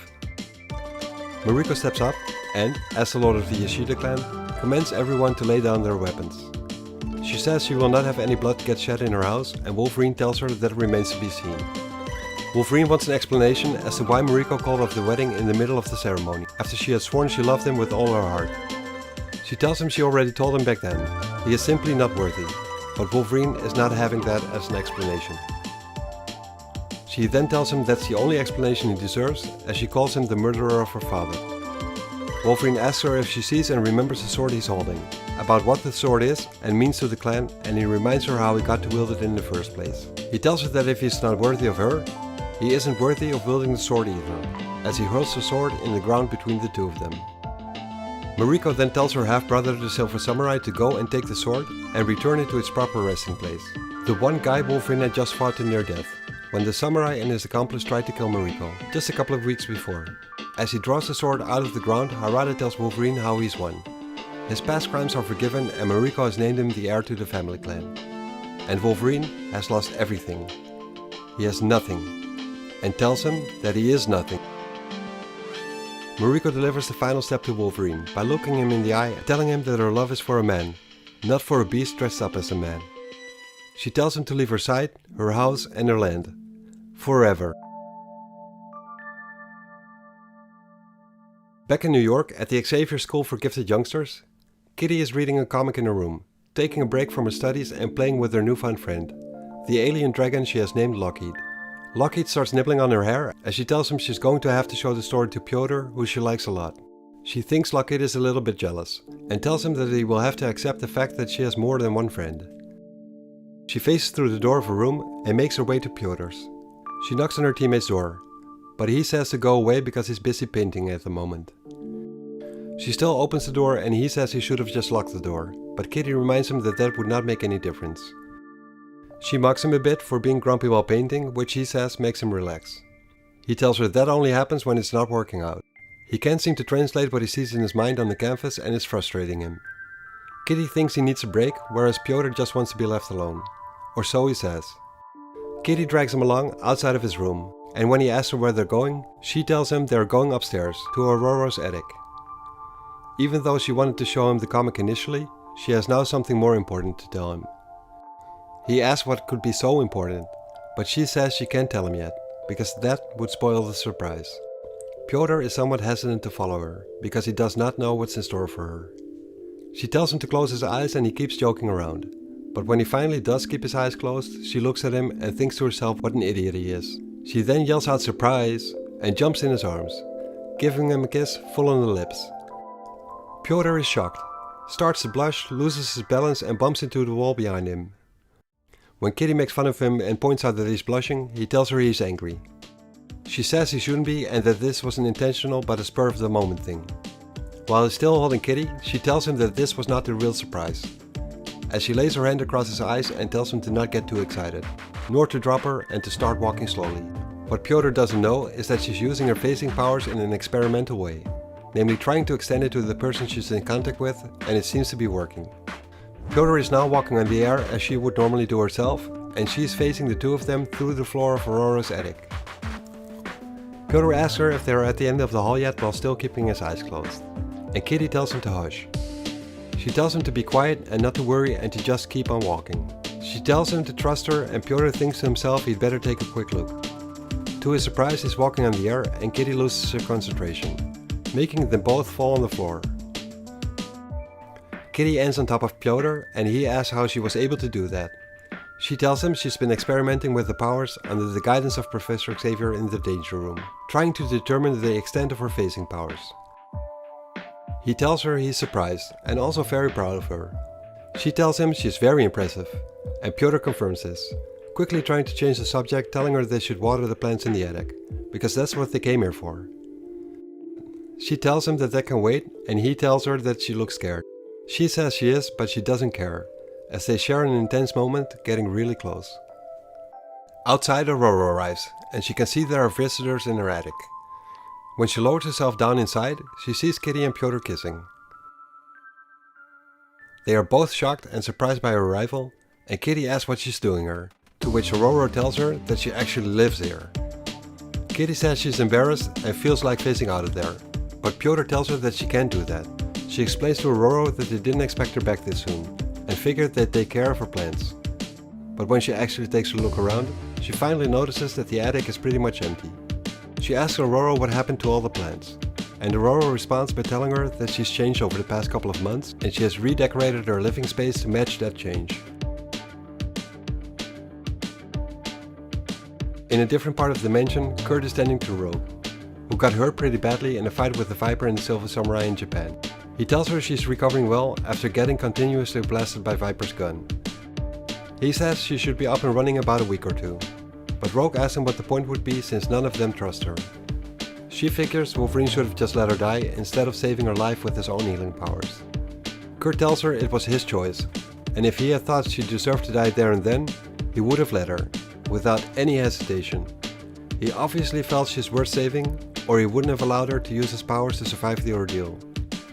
He tells her to allow herself a chance to prove him right in this. She asks if the room she's in used to be Jean Grey's room, and Kurt confirms this. She asks him who she was, and why they all act up when they talk about Scott's new girlfriend Madeline, who apparently looks a lot like Jean.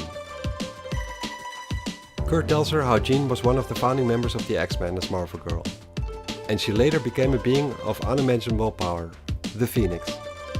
She once pretty much single-handedly saved the entire universe from extinction. She wielded the power of a god, and that power drove her mad. In a rampage, she destroyed the star system, killing around 5 billion inhabitants. And during a moment of clarity, she realized what she had done and what was happening to her, and she decided to put a stop to this evil side of her. And for the sake of all creation, she died. As he walks out of the room, he wonders to himself if that's where the story truly ended. He recalls how Jean became the host for the Phoenix Force when she basically died on one of the X-Men's missions, and then resurrected herself through that power. He wonders why it couldn't happen once more. Aurora had seen a giant firebird while in Tokyo, just moments before they all got introduced to Madeline. Could this really be a coincidence, he thinks. He feels that if Madeline is a Phoenix reborn, Scott and her deserve a second chance at happiness. And if it would come to another fight with the Phoenix, he even doubts if all of the X-Men would be able to stop her. He then suddenly realizes how alone he feels, and he wishes his girlfriend Amanda was here. He stares outside through the window, and he thinks to himself how he could use her laughter right now, just to cheer him up. That's when he notices a package had been waiting for him. It contains a small doll of a blonde-haired witch, with a note coming from Amanda, saying she knows that he'd prefer the real thing. Sometime later, aboard a plane heading for Anchorage, Alaska, an emotional Madeline is asking Scott if he has made his decision yet while she's flying the plane. He says he is still thinking about it. Regardless of him not having made up his mind whether he'll be joining his father in space, he did buy a ring for Madeline, because he wanted to make clear how he feels for her. She says the feelings are entirely mutual, until death parts them, as she's shedding a tear of joy. Scott says that that's the idea, while he gets up from his co-pilot seat to check up on the passengers. He thinks to himself how he was positive he'd chicken out, but he managed to pull it off. He actually did it. He proposed to her and she accepted. He doesn't know the whole truth about her and figures he never might, but that does not matter. He loves her anyways. He informs the passengers that they will be landing soon, that they should be fastening their seatbelts and that their personal gear should be stowed away safe. An older man wearing the clothes of a priest tries to grab his attention as he picks up something from the floor of the plane. He tells Scott that he dropped something, and when Scott returns to him, it appears to be a picture. The priest compliments the lady on the picture, asking Scott if he's right in thinking that the woman on the picture is the pilot. Scott tells the man that it's not the same person, but someone who looks like her. It's actually a picture of Jean taken while she was on vacation in Greece, just before her transformation of becoming the Dark Phoenix. Scott thinks to himself that this picture is not his and wonders how it got here, and why now. The father asks Scott if he's alright because he suddenly went very pale, and Scott responds by saying that it's been a long trip and he's just tired. He excuses himself and returns to the cockpit. The priest smiles, and rejoices in the fact that Scott was shocked to have this happen and thinks he'd better get used to it, because there's a lot more to come. When he returns to the cockpit, Madeline asks him if he's alright, and Scott tells her it's something he ate which is making him feel weird. She asks him if he still wants to hang out tonight, and he says he sure does. It's a celebration he would not want to miss for the world. Later that evening, Madeline is driving home from the market, wondering about the cause of Scott's mood shift. She could notice him withdrawing and shutting her out. She knows something is wrong, but he won't tell her. On the other hand, she thinks she knows all about having secrets and old habits die hard. She figures it's probably just nerves on both of the parts. She gets out of the car and takes another look at her ring. She's getting married soon and still can't believe it. She hopes Scott is ready and as good of a cook as he says he is, because she is hungry. As she makes her way in, she doesn't notice she's being spied on by the same mysterious figure who was present in Japan a couple of days ago, when Wolverine's marriage to Mariko got cancelled. He lights up a cigarette and thinks to himself, Scott is quite ready alright, but not in the way that Madeline thinks. A triumphantly malevolent laughter is following Madeline up the stairs, but she does not hear it. She tells Scott, who's looking out of the window overlooking the city, that she's home. As she unpacks the groceries and jokes around, she can still feel Scott is being troubled. So she asks him what's troubling him and if anything happened to his dad or the X-Men. Scott tells her that it's nothing like that, but that he has been thinking. He wants her to answer a very important question, and Madeline is still joking around, saying that they already played this scene this morning when he proposed to her and she said yes, as she lays her arm around his neck. But Scott tells her that he is serious. It's the question that's been bugging him. He can't get rid of the doubts and fears as hard as he tries, so he flat out asks her, because he has to know. Madeline looks at him with wide eyes as he asks her, "Are you the reincarnation of Jean Grey? Are you Phoenix?" Madeline then pulls her arms back in shock and punches him straight in the face, knocking his protective glasses right off him. He has to keep his eyes shut now until he found his glasses. He realizes the mistake he made with asking her this, how he has now insulted and hurt her. He pretty much told her that their love is a lie, and that he doesn't care for her, only for the ghost she represents, totally disregarding her feelings. He can't immediately feel his glasses within reach, so without wasting any more time he reaches in his pockets, taking out his emergency set of spare glasses. He puts them on quickly, before he opens his eyes and wrecks Madeline's apartment, in the same way that he has just wrecked her life. He wants to find her to explain and apologize, but he doesn't even know how to do that, since he doesn't know why he even asked. The shock and realization has now entered his mind, doing away with all the doubts and fears he was just feeling minutes ago. He asks for Madeline to please come and talk to him as he steps through her door, only to get blasted out again by flames, knocking him out, dropping him on the ground. And Madeline steps out, telling him that the time for talk is over.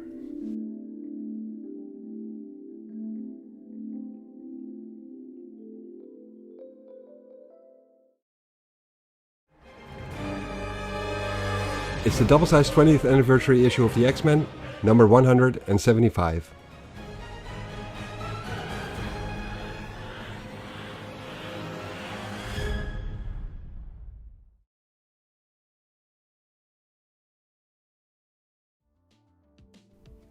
It's a quiet day at the Xavier School for Gifted Youngsters in New York. Colossus, Kitty, Nightcrawler and Wolverine are tending to some woodcutting work on the estate, as Rogue and Storm are watching them do so. Rogue is asking what's bugging Aurora, and she tells her she's feeling less and less in contact with nature and the living things around her. She then asks Aurora if it wouldn't have been easier for her to just pulverize the tree with her immense power, but Aurora tells her that this is more fun and also functions as an opportunity to exercise their powers and teamwork. When Rogue wants to make a joke, she gets interrupted by a blinding light. As a matter of fact, they all do. It's immediately clear to all of them that the calmness of today is pretty much over. The flash of light doesn't last long, but the message it conveys lasts a whole lot longer. The giant firebird which appeared generally signifies the presence of the Phoenix Force. Storm knows this really well. It'll be a worry for later, because right now she can see someone above them who is falling down. As Rogue and her fly upwards towards the person falling down, Rogue says that this is very weird and asks Storm what's going on. Storm tells her she doesn't know yet, but is fearful of them finding out soon enough. Rogue recognizes the person she was able to catch as it's Scott Summers, or Cyclops, the former leader of the X-Men. Storm tells Kurt to take him to the infirmary for a checkup, but Scott says there's no time for that at all. He urgently warns his fellow X-Men that the Dark Phoenix has returned. That's when Professor Xavier pops up as an astral projection, and tells his X-Men and Cyclops to report to him in his study at once, and Storm tells him they are on their way. After putting on their uniforms for what might be their last battle, they gather before the man who brought them together and forced them into a team of unsung and often outlawed superheroes. Scott tells everyone present what had happened to him in the past couple of days. About his worries over Madeline being the reincarnated Phoenix. About him putting his doubts behind him every time yet coming back stronger every time as well. About him being totally enamored by Madeline. And about him asking Madeline straight up if she's Jean reborn. And also about what happened after that. And the last thing he remembers is the Dark Phoenix standing over him laughing. Until Rogue caught him in the air just now. Xavier asks Scott why the Phoenix would attack him, since she loved him. Why would she heal his fatal wound? He suggests to try and find her and find out her intentions and deal with them from there. He hooks himself up to the Cerebro console while Storm asks him if it wouldn't be wise for them to ask their friends for help. Xavier tells her that he is not entirely convinced yet of the supposed current threat. He sensed Jean's death years ago, but has not sensed a rebirth, which he thinks he should have. If the Phoenix truly does exist, his psi power should be able to find her. Especially when he is amped up by Cerebro. As he starts to power up the computer, he immediately gets electrocuted. Rogue tears up the device to try and rescue him. As the other X-Men take a closer look at how he's doing, and Nightcrawler decides to teleport him to the infirmary. While he hopes the strain of teleporting Xavier along with him doesn't make things worse for Xavier. The rest of the X-Men investigate Cerebro and why its automatic safety systems did not prevent the massive feedback. Wolverine suspects Sabotage, and after Kitty has taken a closer look at the settings, she finds out the settings have been reversed. Storm wonders how that's even possible, because they were here to see the professor's every move and there was no mistake made. Everything had been done correctly. That's when Cyclops tells them there's a simple explanation, as they see an image of the Phoenix rising out of him, telling them it's the end of the world and asking them if they all miss her. Storm immediately tries to attack her, but she gets dealt with instantly, returning her lightning right back at her. Colossus tells her to stop because she's killing Storm, but the Phoenix says that she isn't. Not yet. She first wants to play around a little bit, as she uses her telekinetic power against his organic metal body, and crushes him. She can tear planets apart, so this is very easy for her to do. Kitty doesn't like seeing Piotr being crushed like this at all, and she knows that the Phoenix is pure energy. So she hopes using her powers and phasing through her has the same short-circuiting effect as it has on electronic devices. But that is not the case at all. As a matter of fact, Phoenix short-circuits Kitty's nervous system. Then the Phoenix just slaps Lockheed away, as the creature is trying to attack her with a fire blast from his mouth, telling Kitty to teach him some manners or she'll barbecue him. Rogue attacks her and tells the Phoenix she doesn't like it when someone beats on her teammates, and all the Phoenix does is grab her by the throat and ask her, "Oh really?" while she looks her in the eye and throws her far away with great force. She asks Wolverine if he's planning on using his extended claws, but he says he isn't. She tells him that's a smart move, as she teleports out of there and tells him she'll have to run some errands, but it won't take her long. Storm asks her why he didn't fight her, and he tells her he didn't see much sense in doing so. He thinks it's better to gather their bearings and prepare themselves for a rematch. Storm tells Colossus to help carry Cyclops to the infirmary and tells Kitty to contact the Starjammers. She wants to warn Corsair and Lilandra about the Phoenix having returned. She also tells Wolverine to go look for Rogue, because she might have been hurt from the throw, since she's nowhere as invulnerable as she would like to think. Several minutes later, Kitty has been having a hard time establishing contact with the Starjammers. There seems to be some kind of interference, probably the Phoenix is doing. When they finally do get a response, they see Corsair having been better, telling them they were attacked by the Phoenix. All of the Starjammers and Lilandra are dead now. He sees her coming back and he tells the X-Men to tell Scott and Alex that he loves them, as he gets caught by an explosion, leaving all the X-Men shocked and awe, not being able to do anything about it but watch it unfold. Kitty asks how she could have done that to her own friends. She asks Storm who to call next. They call the Avengers for urgent help and Captain America answers the call. Storm tells him that the fate of the world, or all of creation rather, hangs in the balance. He tells her to give him all the details and he will summon the other Avengers. Storm starts telling him what the threat is and the ground begins to tremble. Rogue thinks it's an earthquake and Colossus tells the other X-Men to look back at the screen, as they see Captain America being attacked and the connection is being ended. Colossus asks Storm if she thinks it's the Phoenix, and she tells him to take a look outside. She tells him that for a creature that consumed the world with 5 billion innocent souls, destroying a city like New York is child's play, and she points out at the fiery bird outside through the window. A little bit later, downstairs in the infirmary, Storm tells Nightcrawler that Kitty had gained access to a military satellite, giving them an overview of New York City. There's nothing left. The Avengers, the Fantastic Four, Doctor Strange and even the Morlocks, all gone. There's no one left to help them.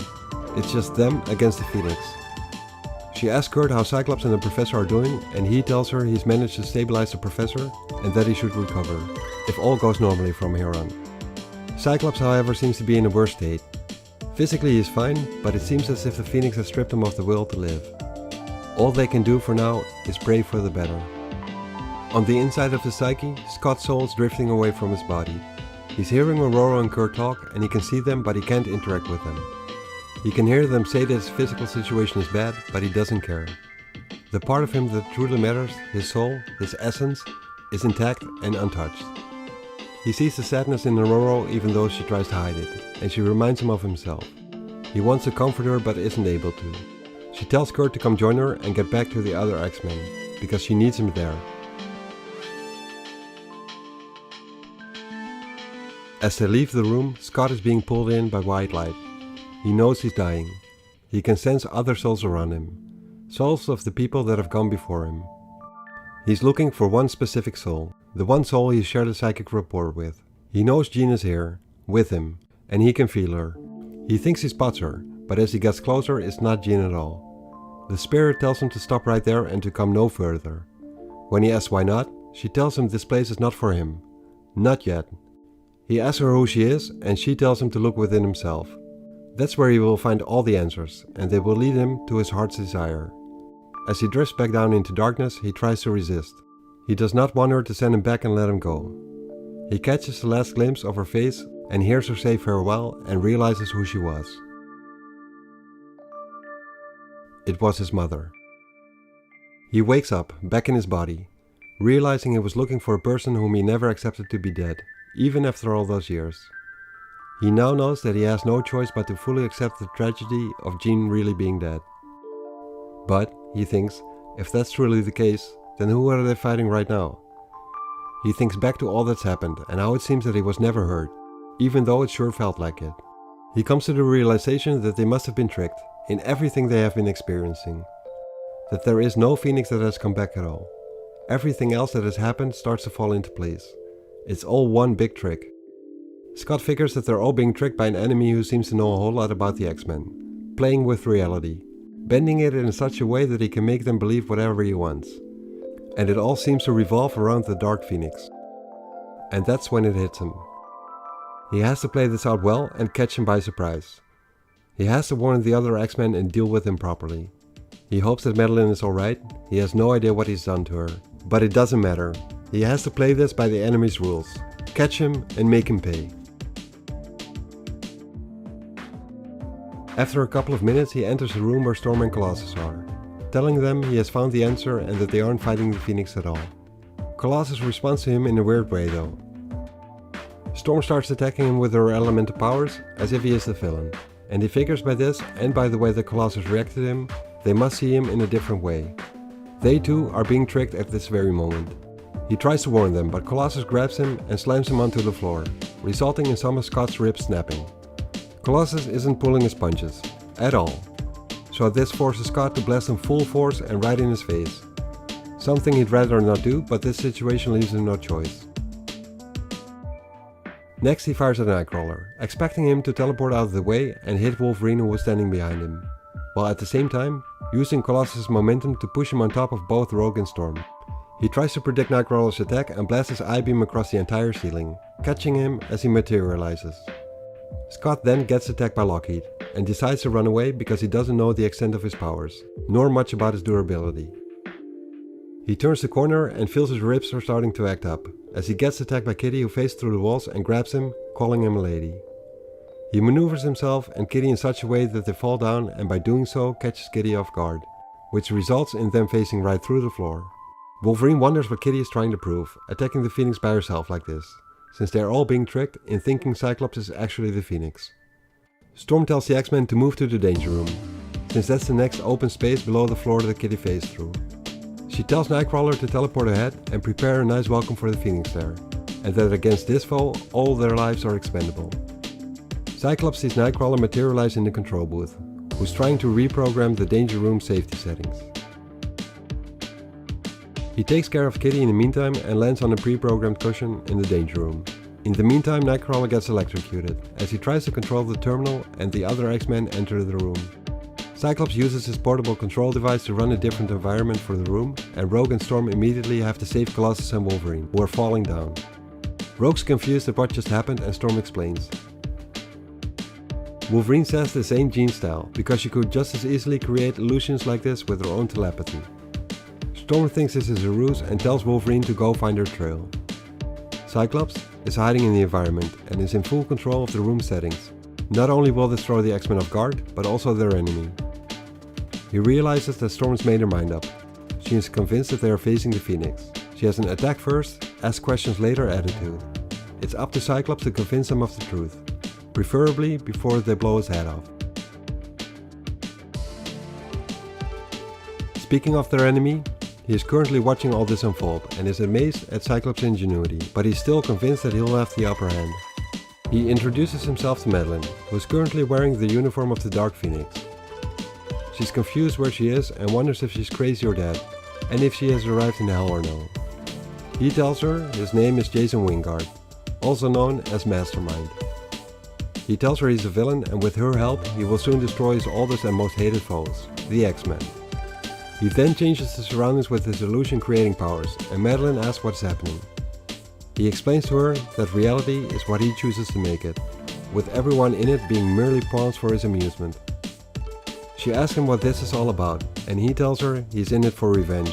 He tells her all about how he plans to exact that revenge, and that he's halfway there already, convincing the X-Men that the Dark Phoenix has returned in the form of Madeline herself, and the only way to stop her is by killing her, and thereby destroying themselves. And once they have found out that they have killed an innocent woman, and not only that but Cyclops' lover, they will not recover from that moral blow. Madeline says that she won't let him, but Jason knows that she can stop him. He pours on the mental stress even more by making Madeline doubt if all this is even real. The room she's in, the man she's speaking to, or that maybe she has gone insane. After having to deal with being the sole survivor, losing 378 passengers in a plane crash she as the captain felt responsible for. She then tells him to shut up and how it was an accident, and it wasn't her fault that she alone survived. Wingard tells her that she would have been better off had she perished in a crash, considering what he has in store for her, and Madeline asks him why he's after her. He says that when he sees her face, he sees the face of Jean Grey, the Phoenix, and his own damnation. When he was grooming her to join the Hellfire Club during her Dark Phoenix phase, she had lashed back at him, making him one with the cosmos, giving him an experience a mortal is not supposed to have. He tried to control her mind by playing her like a puppet on a string. He wanted to play the role of God, so she made him feel what it's like to be aware of everything in the universe. An experience which drove him insane. Eventually he did recover, but remained cursed with the memory of what he had been and could never be again. His life is now an unending torment, from which even death will not be a release. He can't avenge himself on her, but he can make her friends and the people she loves, the X-Men, suffer in her place. He tells her he had been stalking the X-Men for months, as he creates illusions of him being Yabatoni Yukusi and the priest aboard the airplane, planning and scheming in the background, manipulating events as they occurred and setting things in motion towards his desired ending. He also settled some unfinished business with some of his former colleagues from the Hellfire Club. He tells her he had planned to use whoever was Scott's girlfriend at the time for his ultimate deception, as he changes his appearance into Scott. Her resemblance of Jean Grey was a fortunate coincidence. It took little to convince Scott and the others that the Dark Phoenix had resurrected herself. He tells her she's a lovely creature, and it's almost a shame having to sacrifice her. They could have had a beautiful thing together. Madeline can't believe her eyes, gets confused, and asks Scott how he got here. He tells her by way of magic, and she tells him to stop joking. They're in terrible danger, and a man called Mastermind is at the center of things. Jason, still posing as Scott, laughs, pulls her in close and kisses her. She can't help but return the passionate kiss until she sees the actual appearance of Jason Wingard. She pushes herself away from him in disgust, as he tells her that this is how he actually looks, but he prefers his more handsome appearance. But he tells her he could have made her love him in either form, regardless of his appearance. Madeline ends up on the floor trying to come to terms with all she's just experienced. And in the meantime, the real Scott Summers is running for his life, trying to stay one step ahead of the rest of the X-Men, who are chasing him under the impression that he's actually the Dark Phoenix. He has one up on them though, since he's the one controlling the danger room's simulated and holographic environment. Regardless of that, he still has to stay sharp and not get overconfident. Wolverine and Colossus are close by, dead on his trail. Wolverine gets taken out first, since Scott regards him as the primary threat. With Wolverine temporarily taken out of the equation, Colossus continues chasing Cyclops, pushing the trees out of his way until Cyclops has lured him to the right spot where he ends up in quicksand. Everything is working out, just as he had hoped for. Up until now, that is, because it's coming down to the final part of his plan. As he's making his way to the exit of the danger room, he gets approached by both Storm and Rogue. He runs into a field of flowers wearing a breathing mask, and he can feel a wind rising behind him. He braces himself for Storm's first long-range attack in the form of a lightning bolt. As Storm fires hers, she wonders why the Phoenix is choosing to run and stay on the ground, where she can fly instead. She's wondering if there's a game being played by her or if there's some other explanation to this. This hesitation ends up being a lucky one for Cyclops, as he's only barely able to jump out of the way. Scott figures the hesitation and the off-target attack by Storm shows she's starting to have doubts and that maybe she's starting to see through Wingard's deceptions.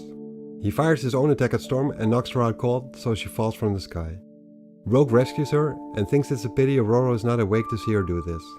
She lands herself and Storm both to the floor, right on the spot where Cyclops had hoped her to go to. As Rogue tells him it's time for the rematch, he fires his eye blast at the poppy flowers below her, releasing a knockout gas, as planned, because Scott knew that his eye beams would probably not be doing much against her near invulnerability. He picks up Rogue and throws her over his shoulder as he makes his way out of the danger room. He gives the final command on the computer systems on the wall, shutting down the surveillance systems of the mansion, so that Mastermind will not be able to watch along and will have no idea where he's going to. With the professor being unconscious in the infirmary, Rogue is the final ingredient to his plans. He's going to use her powers to temporarily absorb Professor X's mental powers. He's going to have to be careful, and hopes that Rogue will be able to handle the sudden influx of telepathy, and not fry everyone's minds. But this is his only hope. He removes her glove from her hand, wakes her up using a capsule of smelling salt, and lays her hand on Charles's forehead. Rogue has no idea what's going on, and goes through a roller coaster of emotions and thoughts. Other people's lives flooding her brain, and she doesn't seem to be able to handle it. But there's one voice sticking out of the chaos in her head. One voice trying to calm her down and guide her, showing her how to make sense out of this mess in her brain.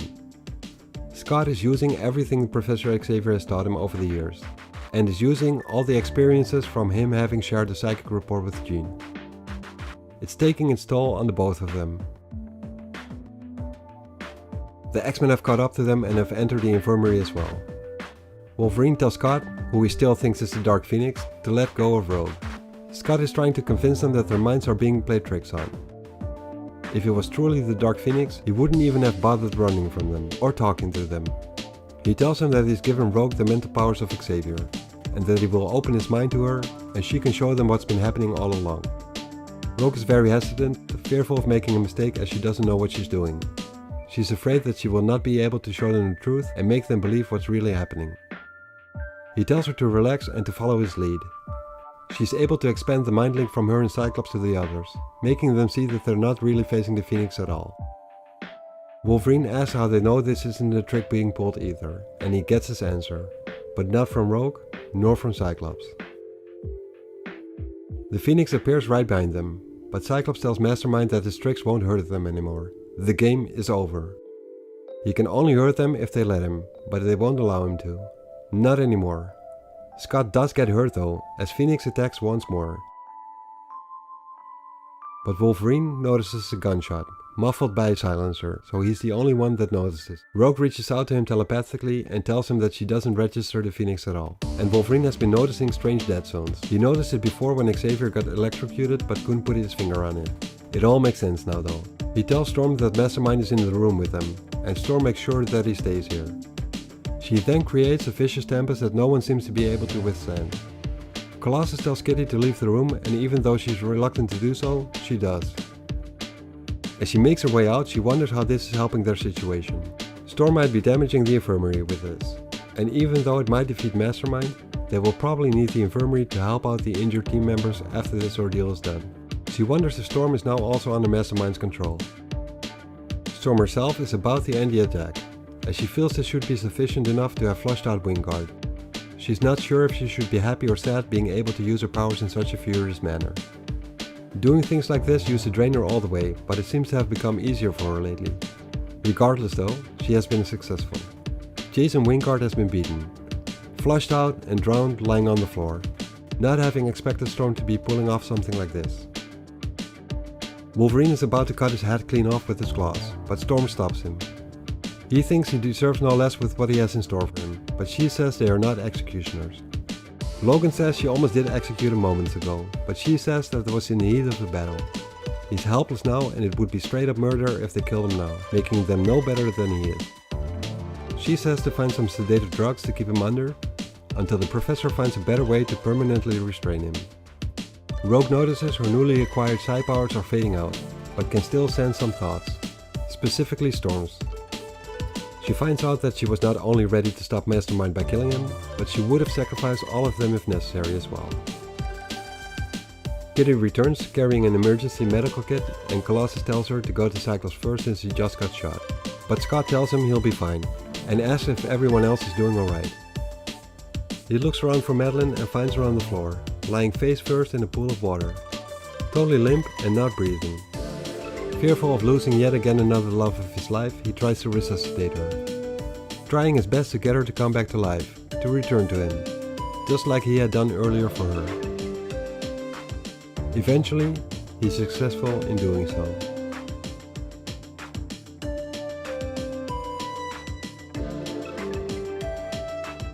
Sometime later, Scott is visiting Jean's ceremonial grave in the morning. He knows her remains are not down there, but scattered on the moon. He talks to her as if she's lying down there. He likes to think that she's buried there, close to her friends in this land that she loved. What they had was magic, and he will always cherish it, but it's now time for him to move on and create another kind of magic with Madeline. A woman that does remind him of Jean, but he's glad in a way that they are not the same person. He hopes that she will understand, as he tells her goodbye and farewell and calls her his heart. Later that afternoon, there's a gathering of people at the Xavier School for Gifted Youngsters. A gathering the like of which has rarely been seen. The X-Men, old ones and current ones, have joined Xavier's youngest students, the New Mutants, as well as their friends and relatives, because they have something to celebrate, namely the marriage of Scott Summers and Madeline Pryor. Alex asks his older brother if he's nervous, and Scott tells him he's scared stiff, and asks him why he didn't just elope. But Alex tells him it's too late to back off now.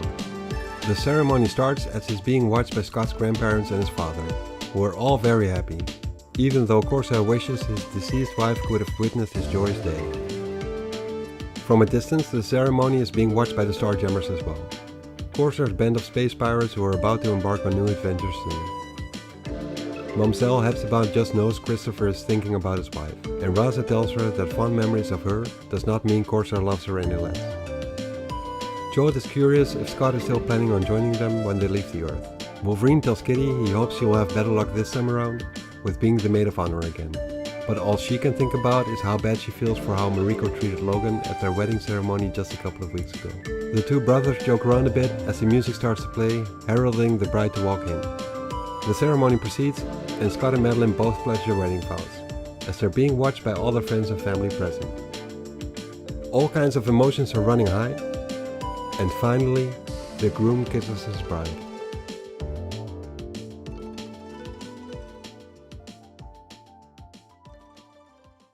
With this issue being the last one of this year, issue 176.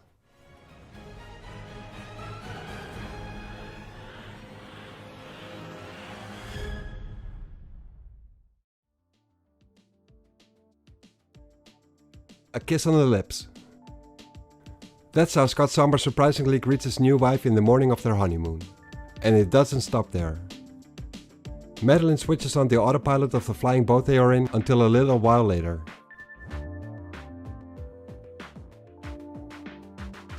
They are head over heels in love with one another, but there's serious business to tend to. There's a nasty storm brewing behind them and it seems to catch up to them. even though they should be able to reach a safe harbor before then. Madeline asks Scott if he's made his decision yet, regarding joining his father and the Starjammers. He is not sure what to do, because he knows he might never see his father again after they have left the planet. But if he does join them, he may never return to Earth again as well. And suddenly they are smack dab in the middle of a squall line, creating massive turbulence. They get hit by lightning and the electrical systems aboard the plane short circuit and it starts to plummet down, in the middle of the Pacific Ocean. We then move over to Japan, where Mariko is sleeping in her bed. Or so she was. As she wakes up, she asks who's there and what the person wants, and she finds the Yoshida family clan's honor blade on top of her. Wolverine is the one that woke her up. Apparently, Mariko had sent the blade back to Wolverine after he had left it behind several days ago. He wants to know why she sent it back to him, and she tells him it belongs to him by right. He responds to her by saying that if that's true, so does she, as he looks straight at her.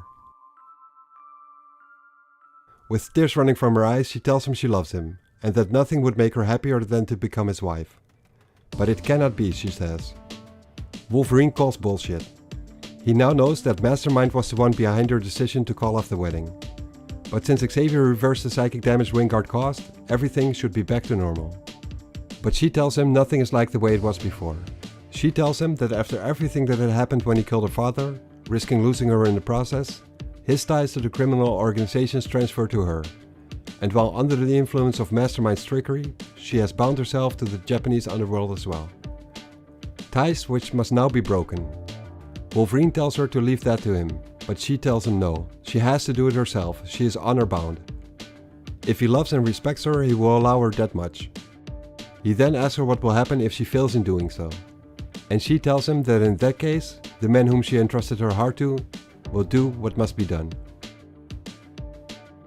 He tells her he understands as he picks up the honor blade again and bids her farewell, telling her she knows where to reach him if she does need his help. She breaks down as she thinks that she now has to prove her worthiness to Wolverine, just as he has done to her. She doesn't want anyone to die in her name, nor die herself, but as the lord of the Yoshida clan, she has to take responsibility, no matter what the cost. Back in the Pacific Ocean, on the floating crash-landed flying boat, Scott is doing maintenance work on the engines of the aircraft, and Madeline tries to fix the radio, but the radio seems to be fried and the work on the engines is going slow. For the time being, it seems they will be adrift on the ocean's currents. It's a good thing they packed a lot of spare materials, so the engine should be fixable.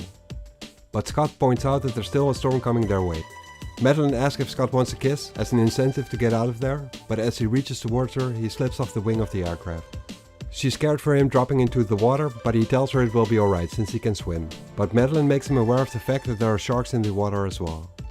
One of them leaps out of the water and nearly bites Scott's legs clean off. He makes his way back on top of the wing at Madeline's side and blasts the shark with his eye beams. As they hug, Madeline can tell Scott is shaking. Despite all the adventures he's been on with the X-Men, getting eaten by a shark on his honeymoon is a bit too much. It's clear to the both of them that they really have to hurry now and get out of there, before the storm arrives and gives the shark another chance at human meat. Unaware to Madeline and Scott though, there are far greater threats under the water. The shark Scott has just blasted with his optic blast has just become a prey instead of being the hunter. At that moment, in Washington DC, there's a whole different kind of threat developing. Henry Peter Gyrick of the National Security Council is making his way towards the meeting. He has been summoned by the President's National Security Advisor, but he wasn't informed on what the topic would be. He has his suspicions though. He assumes it's about Project Wide Awake. As he steps into the conference room, he sees the meeting has already started without him. The topic is the destruction of a city by a volcano in Siberian Russia some months ago. The volcanic eruption was not due to natural circumstances, however, but induced by the self-styled master of magnetism, Magneto. Supposedly he had warned the Russians to evacuate the city and no one was killed during this show of power. But that show of power was a warning in itself. He let the world know that he could repeat this anywhere in the world, even on American soil. Before the speaker can continue, the man who called this meeting, Judge Petrie, makes sure that Gyrick is properly settled at the table. The judge makes sure he knows who the speaker is and the person beside him, who is Dr. Valerie Cooper. Garrick knows these people by reputation, but hasn't actually met them. He takes a look around the table and he sees all kinds of representatives of military and civilian security departments in the government, and wonders what the judge is up to. Frank Lowell, the speaker on the podium of the CIA, continues speaking. He tells everyone present that Magneto had issued a worldwide ultimatum to disarm all nuclear weaponry and hand over absolute sovereignty to him, or suffer the consequences. The Russian response was to launch a missile strike at Magneto's base of operations. And in return, he caused a submarine, which launched the missiles, to sink to the bottom of the sea and continued its destruction of the city in Siberia. After that, nothing was heard from Magneto. He never carried out his ultimatum. It's assumed he was either bluffing, changed his mind, or was stopped by some other force. The United States government calculated that with Magneto's powers, he would have been able to carry out his threats, even if he had been opposed by superhero groups such as the Avengers. As a matter of fact, research indicates that if the Avengers themselves would attempt the conquest of the Earth, they could do so with ease. One single team, a handful of superpowered beings, could be considered a threat in itself. And there are more and more superpowered beings popping up every day, all around the globe. Frank then hands over the microphone to Dr. Valerie Cooper to conclude today's briefing. She informs everyone present that the problem lies with mutants, a relatively new evolutionary branch of Homo sapiens, gifted with extraordinary abilities at birth. Gifts that truly set them apart from humanity. And the most prominent among the mutants are the X-Men. At first, the concerns about mutants was merely a biological concern, thinking they would one day replace Homo sapiens as the rulers of the Earth, much like the Cro-Magnon had the Neanderthal. Where at first it was thought that the United States enjoyed virtual monopoly of these superpowered beings, mutant or otherwise, this is no longer the case. Instead, today, mutants or adults having superpowers have been identified literally everywhere around the globe. And in certain parts of the world, governments and private organizations have taken interest in exploiting these people and their powers for personal gains and political benefit. Dr. Valerie Cooper then proceeds to give examples of how dangerous these kinds of powers could be for the country's integrity. It's imperative for the government to be able to protect themselves, and, if necessary, strike back. Garrick then asks her a question, whether she's suggesting a strike force of mutants of their own, and points out to her that Magneto's initial gripe with humanity was that they will be wanting to use mutants, enslave them, and eventually out of fear destroy them. He tries to make her aware that her plans might actually convince the mutants that Magneto had been right all along. She then asks him in return if his alternative is to do nothing then, and he tells her that for the moment, yes, it is. She then asks Garrick if he thinks that the Russians will be upholding an Escavalierian attitude, and she continues her argument that mutants pose a clear and present danger to the country, one that must be dealt with today, at once, for tomorrow it might be too late.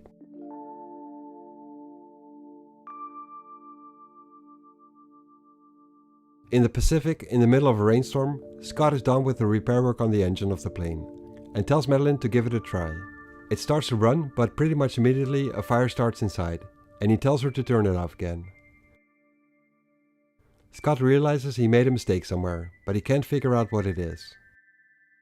Madeline makes a joke about how it's too bad that she's not the Phoenix like Mastermind would have them believe, because then she could have just flown them out of their current situation.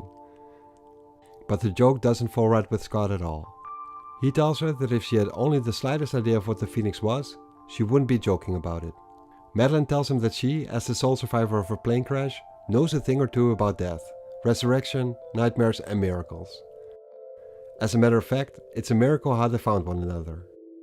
Scott then makes a joke about how there's no storms in space, and Madeline tells him there's no life there either. When Madeline tells him he needs to get back to trying to repair the airplane, because they fought too hard for their lives to give up now, there's a tentacle emerging out of the water and starts grabbing the floating aircraft. We then switch over to New York City, not to the high skyscrapers, but instead deep below the ground, to the home of the Morlocks, mutant outcasts of society that choose to live in the sewers and the tunnels below the city, far away from the rest of humanity, whom they have no care for. Strangers and intruders are not welcome here, and at this very moment, Caliban finds intruders in the small place he calls his home. He tells the intruders, who are actually his fellow Morlocks Sunder, Callisto and Mask, to get out. Callisto asks him if that's how he chooses to greet his old friends. She tells him that they were getting worried, because they had not seen him around for a while, and were wondering if something was wrong. as she lays her arm over his shoulder. She tells him that even though she has been deposed as the leader of the Morlocks by the X-Men Storm, she still cares about her people. But Caliban tells her he just wants to be left alone. That's when Mask points out he knows what's bugging Caliban, holding a picture of Kitty Pryde and telling everyone Caliban's still sour because he can't have her for himself. Caliban tells him to shut up and grabs the picture from Mask's hand, getting even more angry and telling the others the picture is his and the room is his, and he wants them to go away and to be left alone. Callisto tells Caliban that he will have to throw them out. The four of them founded the Morlocks, and she asks him that if they don't look after one another, then who will? Caliban drops to his knees and tells her he feels so ashamed.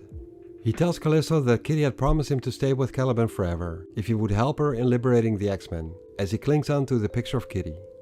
So he did. Out of love for Kitty, he betrayed his only real friends. But Kitty lied to him and never returned. Callisto plays into the sadness and tells him that he's a poor thing for following his heart, making him look like a fool, and Caliban agrees. He tells Callisto that her hatred is what he deserves. Callisto tells him it's not his fault, but Kitty's, since she gave him her word, and she intends to keep her to it. Caliban desperately asks her if she is really being truthful and not making fun of him. She then tells him to be patient and calm and to trust and to obey her, and she will make sure that he gets his heart's desire. Mask reminds Callisto that Storm is now the boss, and asks her what will happen if she objects. She tells Mask that then Callisto herself will get her own heart's desire as well.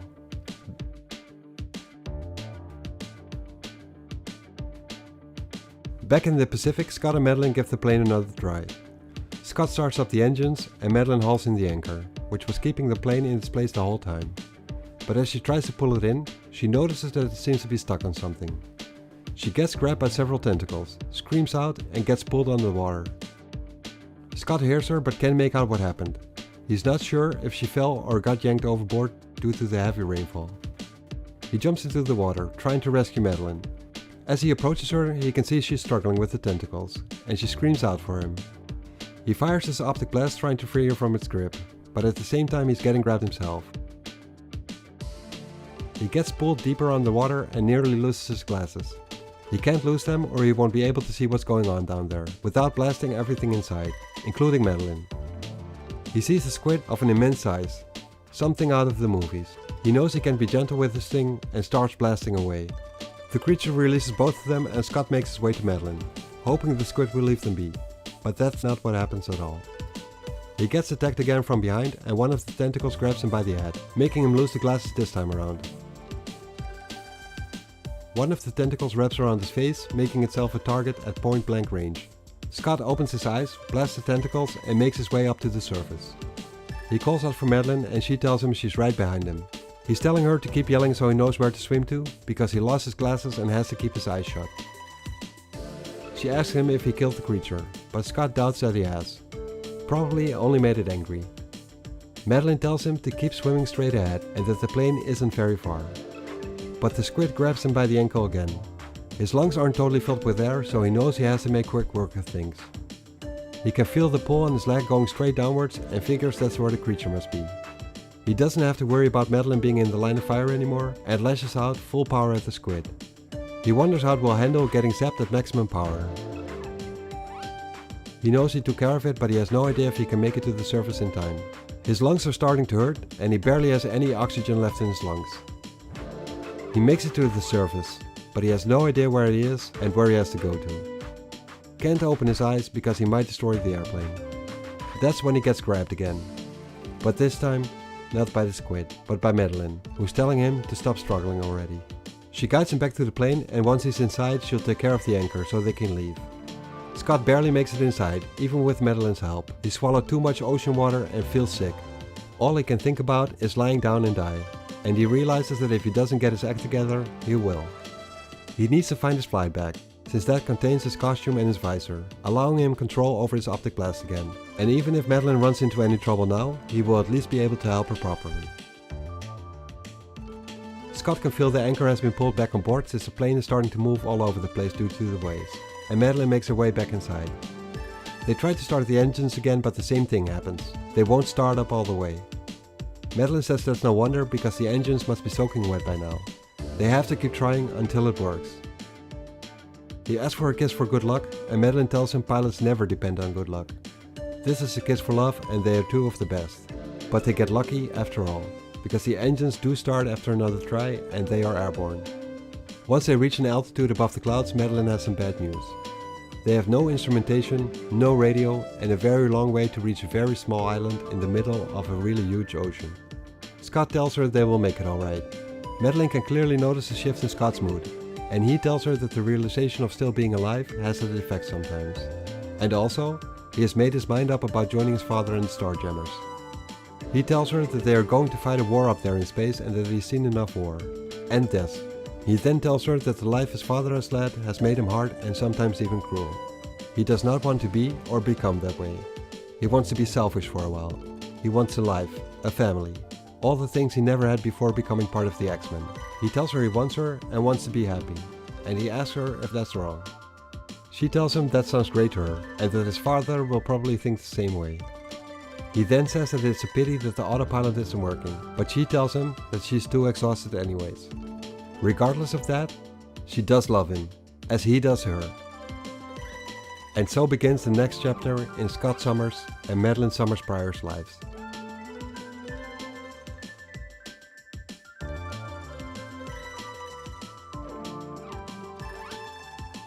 Thanks for watching this video, and I hope you enjoyed it.